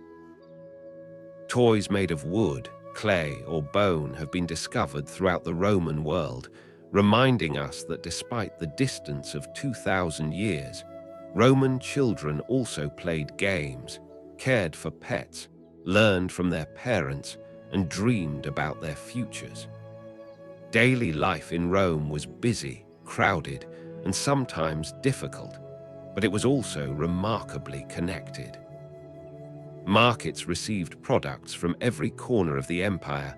Public baths welcomed people from different social backgrounds, and the Forum brought together politics, commerce, and conversation in one shared space. Millions of ordinary people kept the empire running through their work each day. Yet life in Rome was not only about work and responsibility. When the day's business was finished, the city turned to entertainment, religion, and public celebrations that brought together citizens from every part of society. Life in Rome was not defined only by work, politics, or military service. Leisure was considered an important part of daily life, and the city offered entertainment on a scale few ancient civilizations could match. Public games, theatrical performances, religious festivals, and sporting events regularly brought together tens of thousands of people. For rich and poor alike, these occasions provided an escape from everyday life and strengthened a shared sense of Roman identity. No form of entertainment is more closely associated with Rome than the gladiatorial games. Held in large amphitheaters such as the Colosseum, these contests attracted enormous crowds. Contrary to popular belief, not every gladiator was a slave forced into combat. Many were prisoners of war or criminals, but others volunteered, hoping to earn fame, fortune, or freedom. Gladiators trained in specialized schools where they learned different fighting styles and used a wide variety of weapons and armor. The contests were dangerous, but they were also carefully organized spectacles. Some matches ended with the defeat rather than the death of a gladiator, especially if he had fought bravely and remained popular with the audience. Successful gladiators became celebrities of the ancient world. Their names appeared in graffiti, children admired them, and wealthy citizens sometimes paid large sums to watch famous fighters compete. If gladiator games thrilled the crowds, nothing matched the popularity of the Circus Maximus. This enormous stadium could hold well over 150,000 spectators, making it one of the largest sporting venues ever built in the ancient world. Here, Romans gathered to watch the empire's favorite sport, chariot racing. The races were fast, dangerous, and fiercely competitive. Teams represented different colors, including the blues, greens, reds, and whites, and loyal supporters followed their favorite factions with extraordinary passion. Chariots raced around the long track at incredible speed, making sharp turns around stone markers where crashes were common. Drivers risked serious injury or death in almost every race, yet the rewards for successful champions could be enormous. Some became among the wealthiest and most famous athletes of the ancient world. Entertainment, however, was closely connected with religion. The Romans believed their prosperity depended upon maintaining good relationships with the gods. Rather than following a single religion, they worshipped a large pantheon of deities, each responsible for different aspects of life. Jupiter ruled the sky and protected the state.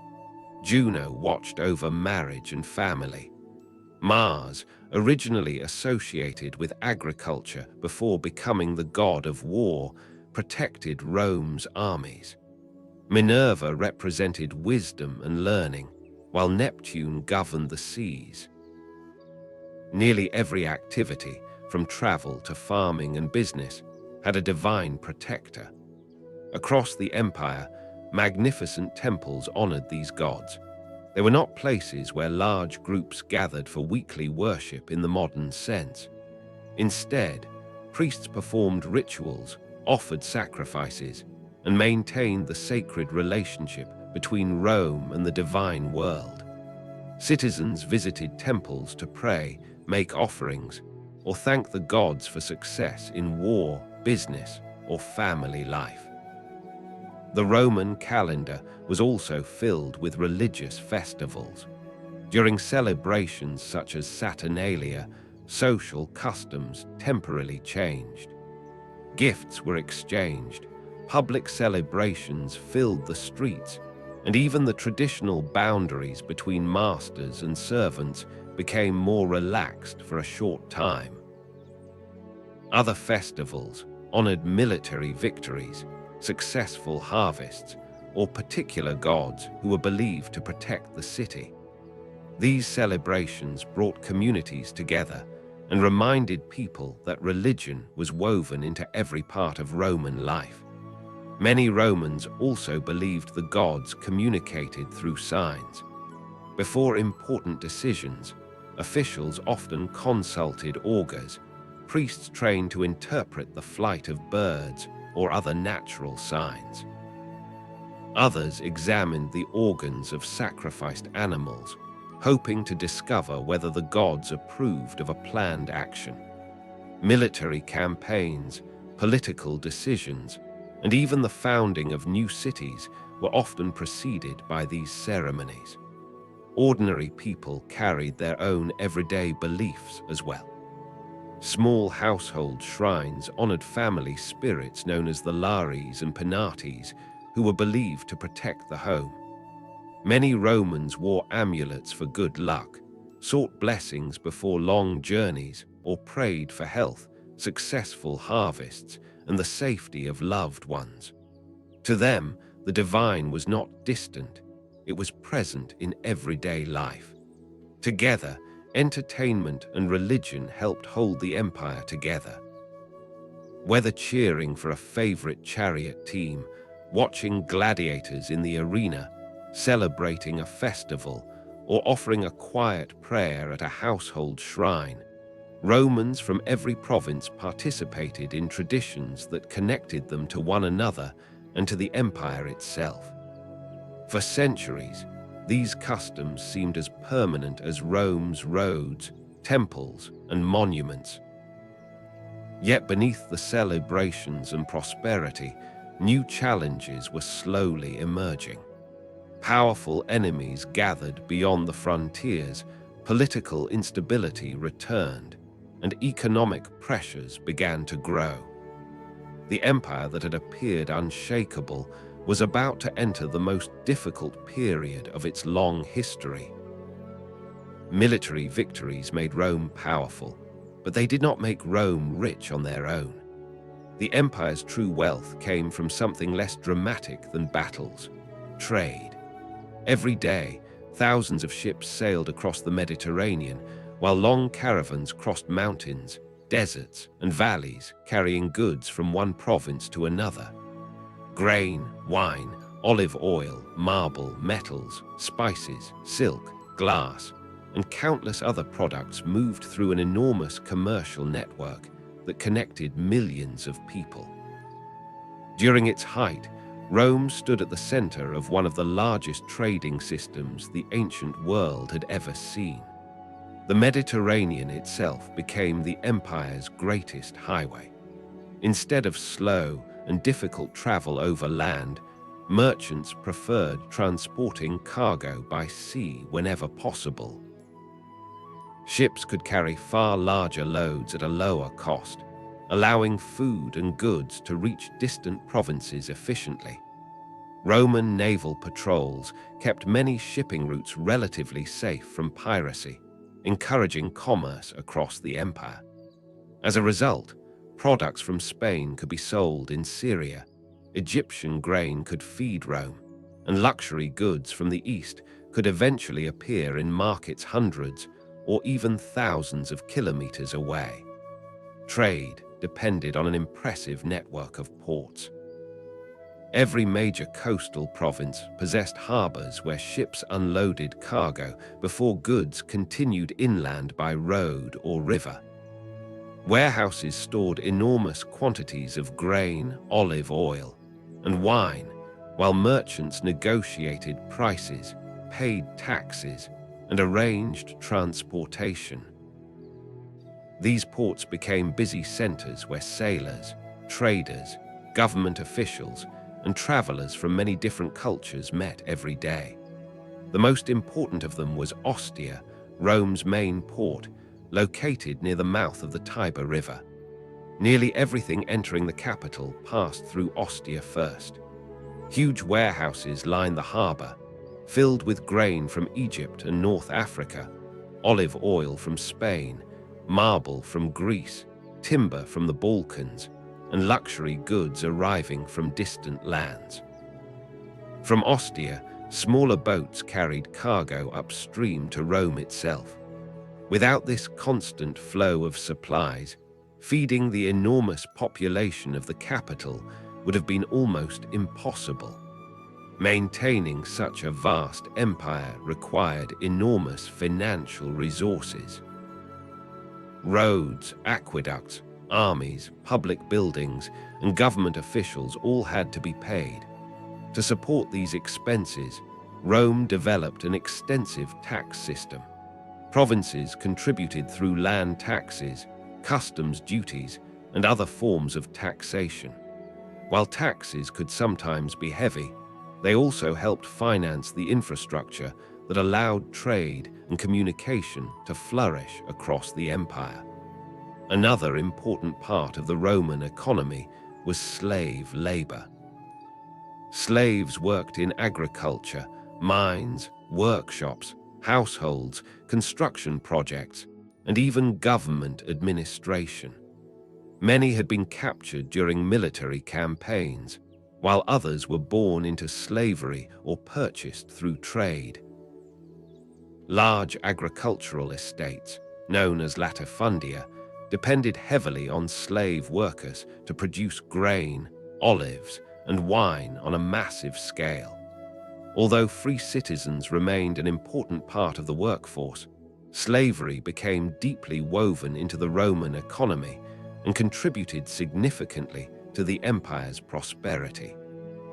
Rome's commercial success also depended on its willingness to trade beyond its own borders. Roman merchants exchanged goods with Arabia, India, and even distant China through a series of interconnected trade routes. Silk, spices, perfumes, precious stones, and exotic animals reached Roman markets, while Roman glassware, metalwork, wine, and coins traveled in the opposite direction. Although few Roman merchants ever reached China itself, products moved from one trading community to another until they eventually crossed continents. By the 2nd century AD, the Roman economy had become one of the largest and most interconnected in history. Roads linked inland cities, ports connected distant provinces, taxes supported public services, and trade brought extraordinary wealth into the empire. Rome was not simply the political center of the Mediterranean, it had become its economic heart as well. Yet all of this prosperity depended upon one crucial institution. Merchant ships required safe seas. Roads needed protection from bandits. Borders had to remain secure, and provinces had to stay loyal. Behind every successful harvest, every busy marketplace, and every crowded harbor stood the soldiers who defended the empire. The wealth of Rome ultimately rested upon the strength of its legions, whose discipline and organization made them one of the most respected military forces in history. No institution represented Rome more clearly than its army. Wherever the empire expanded, the legions were there first. Wherever peace was maintained, Roman soldiers stood guard.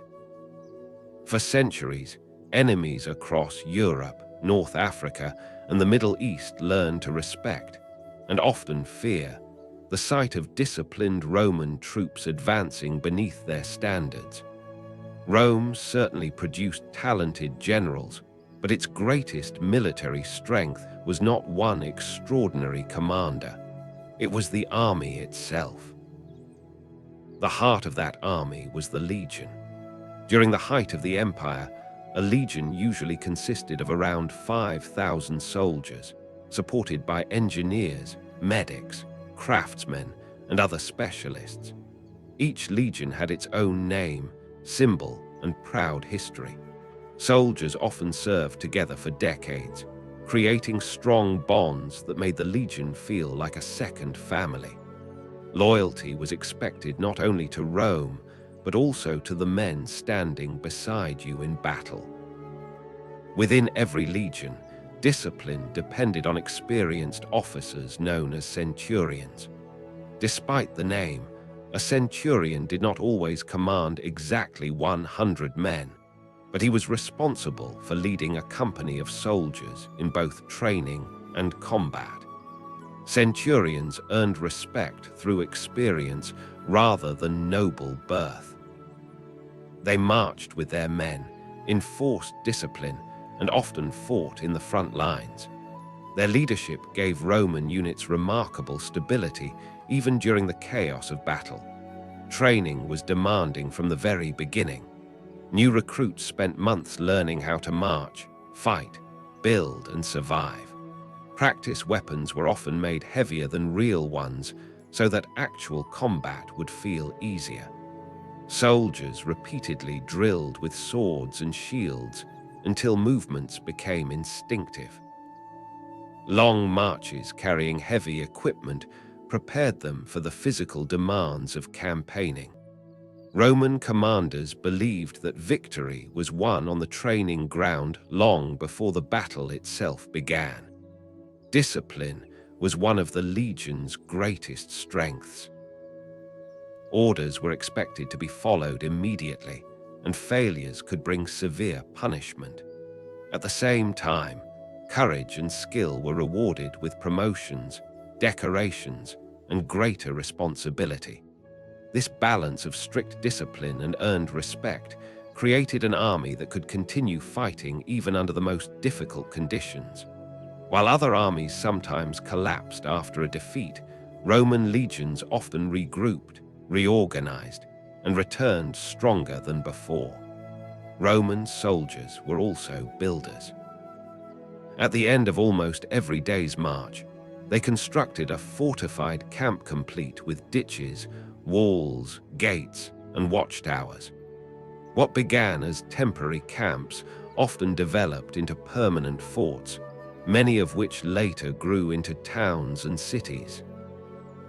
Across Europe, the Middle East, and North Africa, modern cities still stand where Roman military forts once protected the empire's frontiers. Life as a legionary was not easy.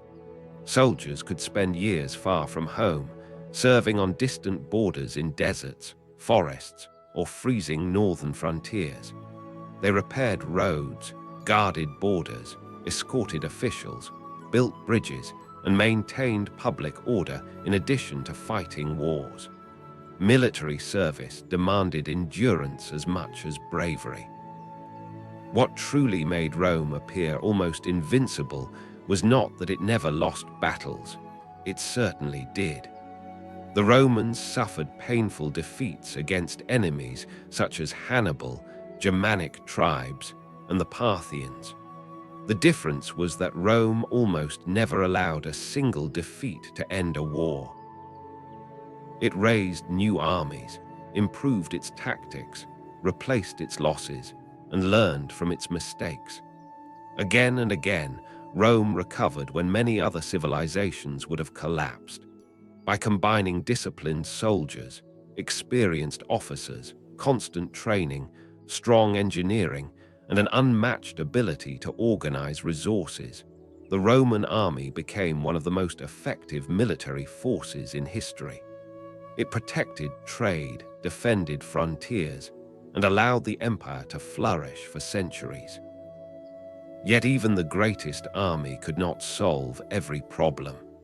As time passed, Rome faced growing economic pressures, political instability, and increasingly powerful enemies beyond its borders. The legions could defend the empire from many threats, but they could not prevent the slow changes taking place within Rome itself. The civilization that had once seemed unbeatable was gradually approaching its final and most difficult challenge. For centuries, Rome had appeared unstoppable. Its armies protected vast frontiers, its merchants dominated Mediterranean trade, and its cities stood as symbols of wealth and civilization. To those living during the empire's golden age, it may have seemed that Rome would last forever. Yet history rarely changes in a single dramatic moment. Great civilizations usually decline slowly, their foundations weakening long before the collapse becomes visible. Rome was no exception. One of the first signs of trouble appeared in the empire's economy. Maintaining such a vast state had become increasingly expensive. The government had to pay soldiers stationed along thousands of kilometers of frontier, maintain roads and public buildings, support the growing imperial administration, and provide grain for the population of Rome. As military spending continued to rise, the empire struggled to generate enough revenue to meet its obligations. To solve these financial problems, some emperors began reducing the amount of precious metal in Roman coins while keeping their face value the same. Although this provided short-term funds, it gradually weakened confidence in the currency. Prices began to rise, and the empire experienced growing inflation. Everyday goods became more expensive, trade slowed in some regions, and ordinary citizens found it increasingly difficult to afford basic necessities. Economic stability, once one of Rome's greatest strengths, was beginning to disappear. At the same time, Rome faced a different crisis, one of leadership. During the 3rd century AD, emperors came and went with remarkable speed. Some ruled only a few months before being overthrown or assassinated. Powerful generals often relied on the loyalty of their own armies to claim the throne, leading to repeated civil wars. Instead of defending the empire's borders, Roman soldiers were frequently fighting one another for political power. This period, often called the crisis of the 3rd century, created deep political instability. Provinces occasionally broke away from central authority. Rival emperors ruled different parts of the empire at the same time, and the government struggled to maintain order across its enormous territory. Every civil war consumed resources that were desperately needed elsewhere.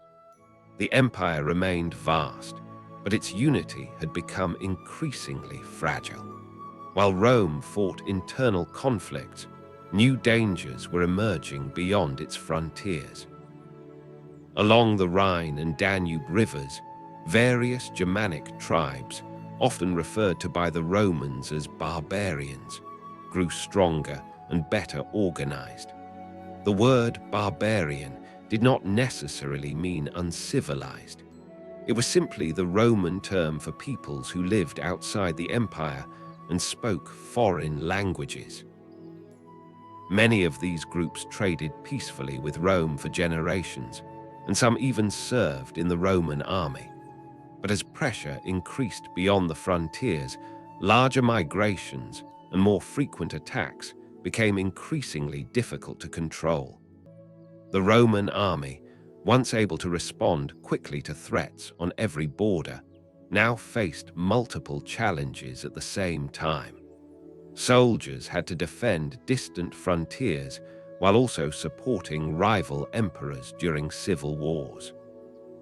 Recruiting enough experienced troops became more difficult, and maintaining the enormous military machine placed even greater pressure on the empire's finances.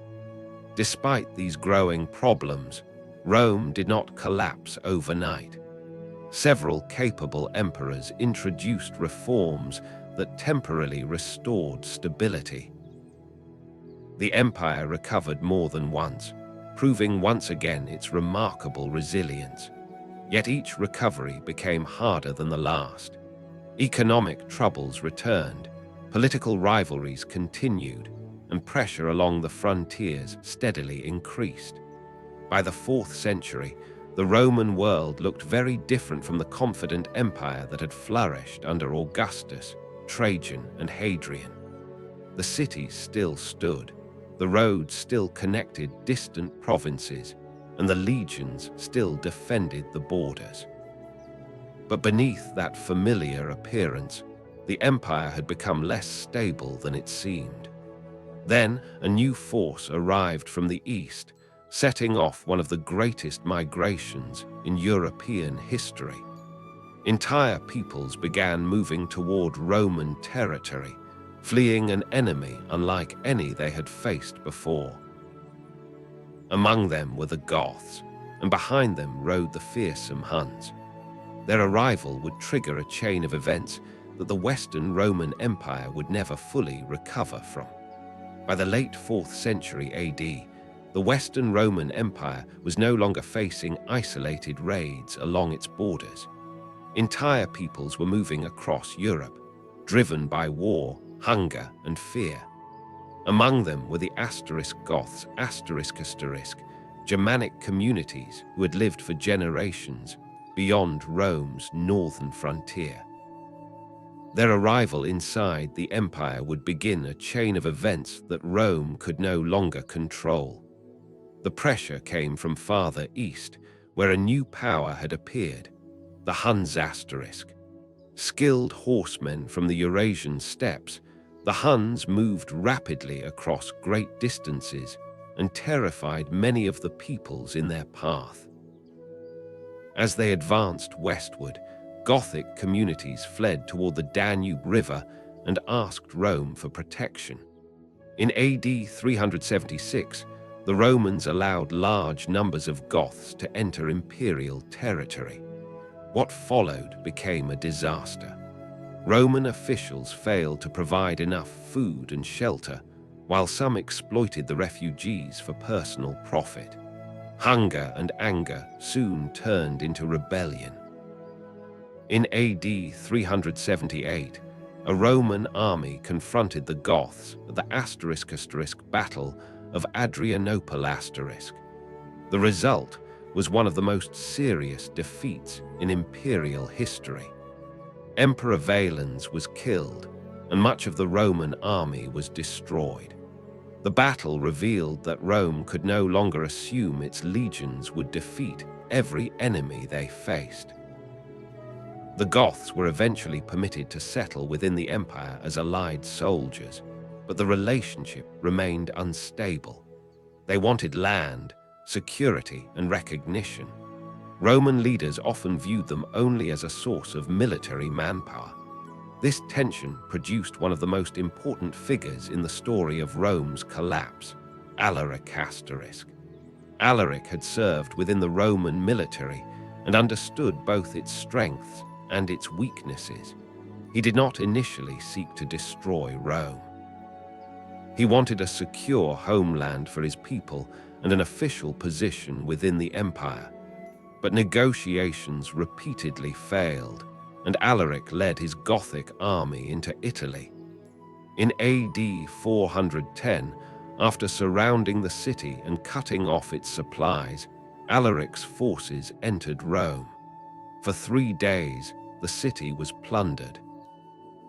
Buildings were damaged, treasures were taken, and many inhabitants fled or were captured. The physical destruction was limited compared with some later invasions, but the psychological effect was enormous. Rome had once ruled the Mediterranean world. It had defeated Carthage, conquered Greece, and commanded armies across 3 continents. For centuries, people had believed the city itself was protected by destiny. Now foreign soldiers were walking through its streets. The sack of Rome shocked the ancient world. In distant provinces, people struggled to understand how the center of the empire could have been violated. The city was no longer the political capital of the West, but it remained the greatest symbol of Roman civilization. Its fall showed that the empire's weakness could no longer be hidden. Yet the Western Empire continued to survive for several more decades. Its rulers controlled less territory, its tax revenues declined, and its armies depended increasingly on soldiers recruited from outside the old Roman population. Powerful generals often controlled the government from behind the throne, while emperors changed rapidly and sometimes ruled only in name. Then came an even greater threat. Under Attila ***, the Huns formed a powerful empire across Central Europe. Roman writers described Attila with fear, portraying him as a ruler whose armies brought destruction wherever they traveled. He demanded payments from the Eastern Roman Empire, attacked cities throughout the Balkans, and forced Roman leaders to negotiate from a position of weakness. In AD 451, Attila invaded Gaul. A combined force of Romans, Visigoths, and other allies confronted him at the Battle of the Catalonian Plains ***. The battle was brutal and inconclusive, but Attila's advance was stopped. The following year, he invaded Italy, destroying several cities and moving toward Rome itself. Disease, food shortages, military resistance, and negotiations persuaded him to withdraw before reaching the city. Attila died unexpectedly in AD 453, and the Hunnic Empire quickly began to break apart. But Rome did not recover.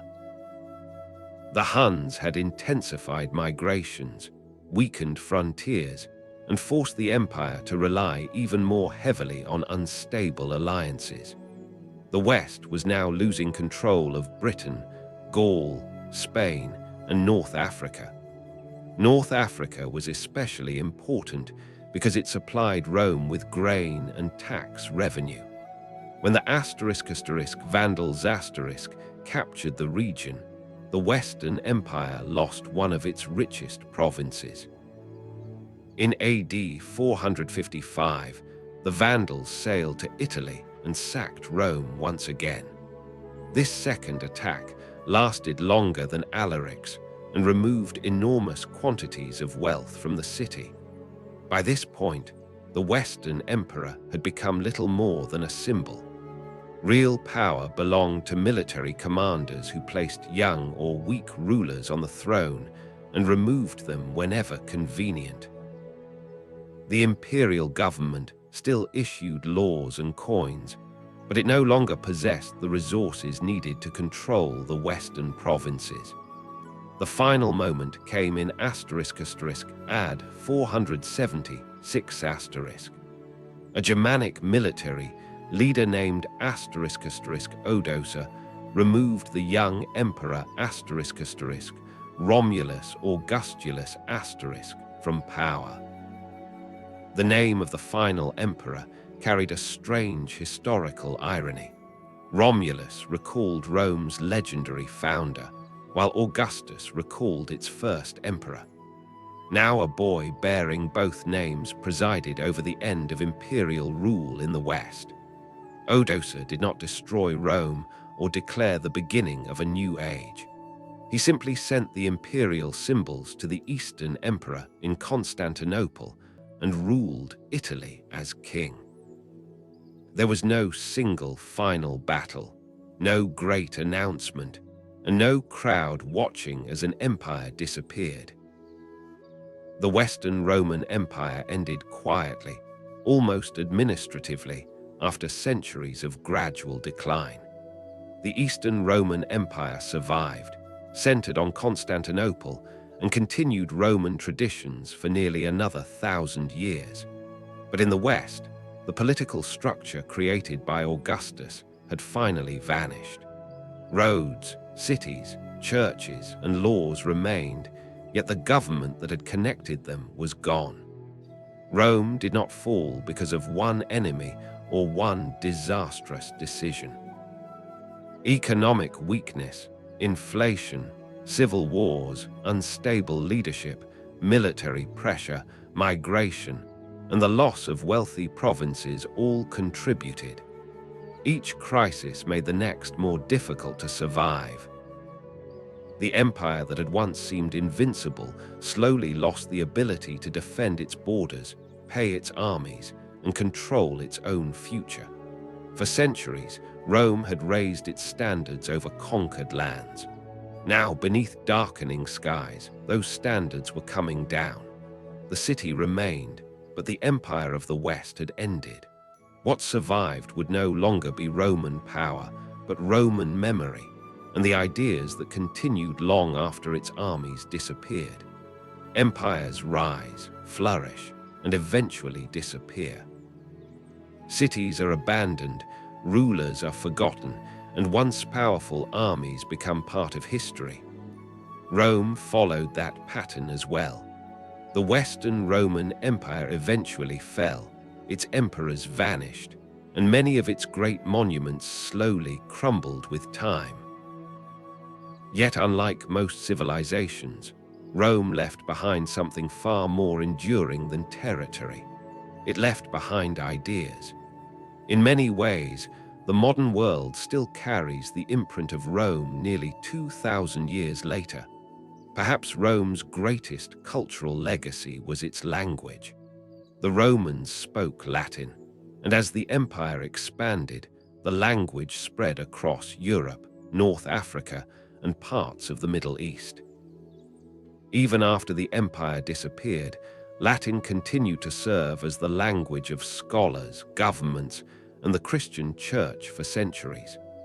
Over time, it evolved into the modern Romance languages, including Italian, Spanish, French, Portuguese, and Romanian. Thousands of English words also trace their origins to Latin, particularly in law, medicine, science, and government. Every day, millions of people unknowingly use words first spoken in ancient Rome. Rome also transformed the idea of law. The Romans believed that laws should be written, organized, and applied consistently rather than depending solely on the decisions of individual rulers. Over centuries, they developed a remarkably sophisticated legal system covering contracts, property, citizenship, inheritance, and public administration. Long after the empire ended, Roman legal principles continue to influence European governments. Even today, many modern legal systems still reflect ideas first developed by Roman jurists nearly 2,000 years ago. Another lasting contribution was Rome's understanding of government. Although the Republic eventually gave way to emperors, many of its political ideas survived.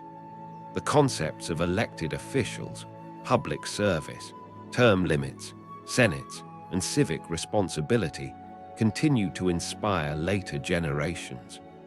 During the Renaissance and the Enlightenment, scholars carefully studied the Roman Republic while developing new ideas about constitutional government.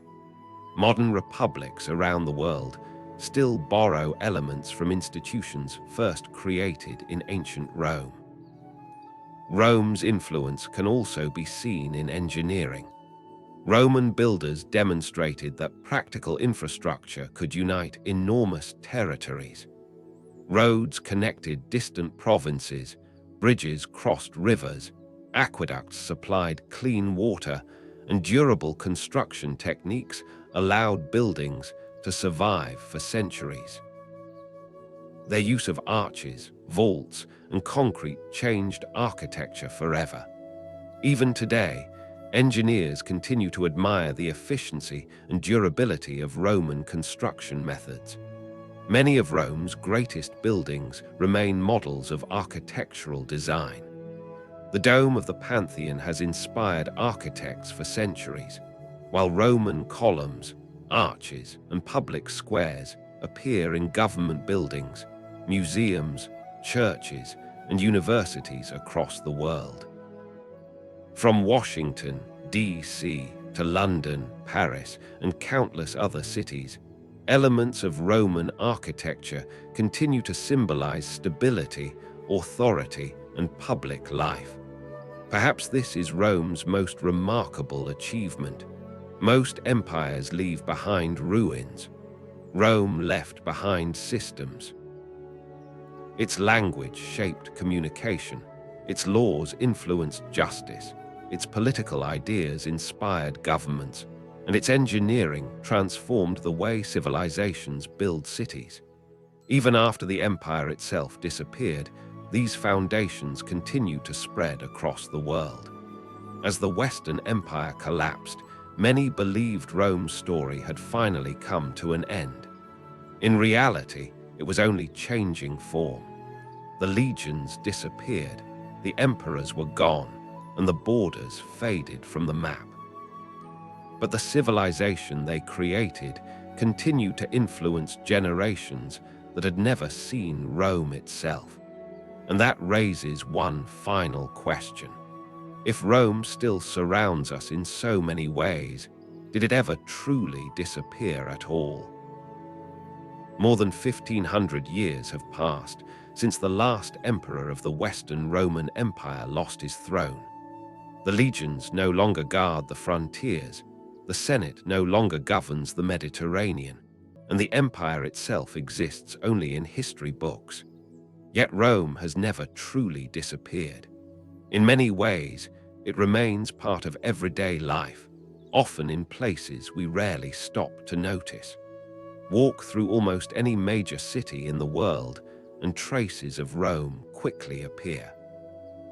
Government buildings with grand columns and domes echo Roman temples.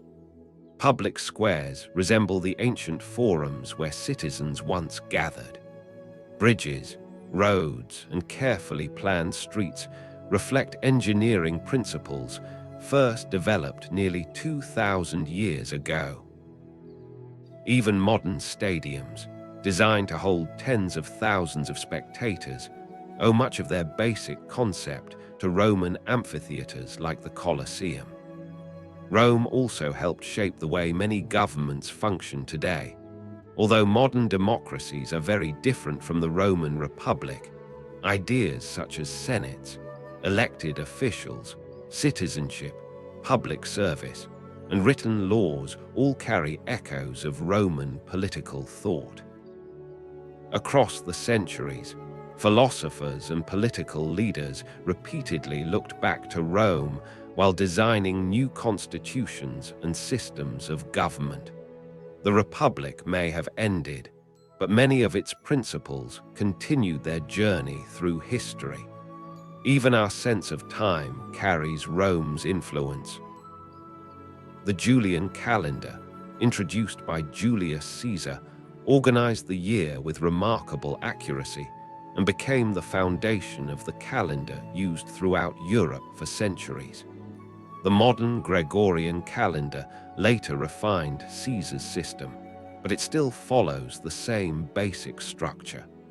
Every time we write today's date, we are using a system that began in ancient Rome. The empire's roads also left a lasting legacy. Roman engineers understood that strong infrastructure connected people, encouraged trade, and strengthened government. Today, modern highways, transportation networks, and carefully planned cities follow many of the same practical ideas. While asphalt has replaced stone, the principle remains unchanged. A civilization grows stronger when its people remain connected. Perhaps Rome's greatest legacy is not any single building, law, or invention. It is the remarkable combination of ideas that shaped later civilizations. Roman law influenced justice. Roman engineering inspired builders. Roman architecture became a symbol of public life.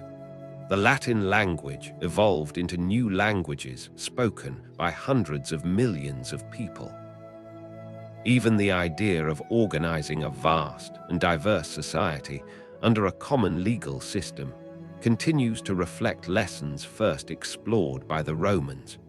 Of course, Rome was not a perfect civilization. It experienced inequality, slavery, political corruption, and brutal wars. Like every great empire, it possessed both extraordinary achievements and serious flaws. Studying Rome means understanding both sides of its story. Its successes explain how one small city came to rule much of the known world, while its failures remind us that even the strongest civilizations can decline when internal divisions become too great. That may be the reason Rome continues to fascinate people today. Its story is not simply about the past. It is about ambition, innovation, leadership, resilience, and the challenges that every civilization eventually faces.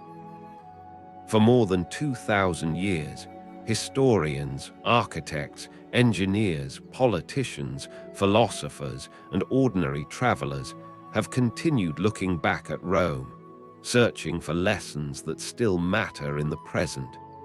The empire itself eventually disappeared. Its emperors were forgotten, its borders vanished, and many of its greatest cities changed forever. But its influence crossed centuries, survived kingdoms, inspired nations, and became part of the foundations of the modern world. Rome fell, but its ideas never did.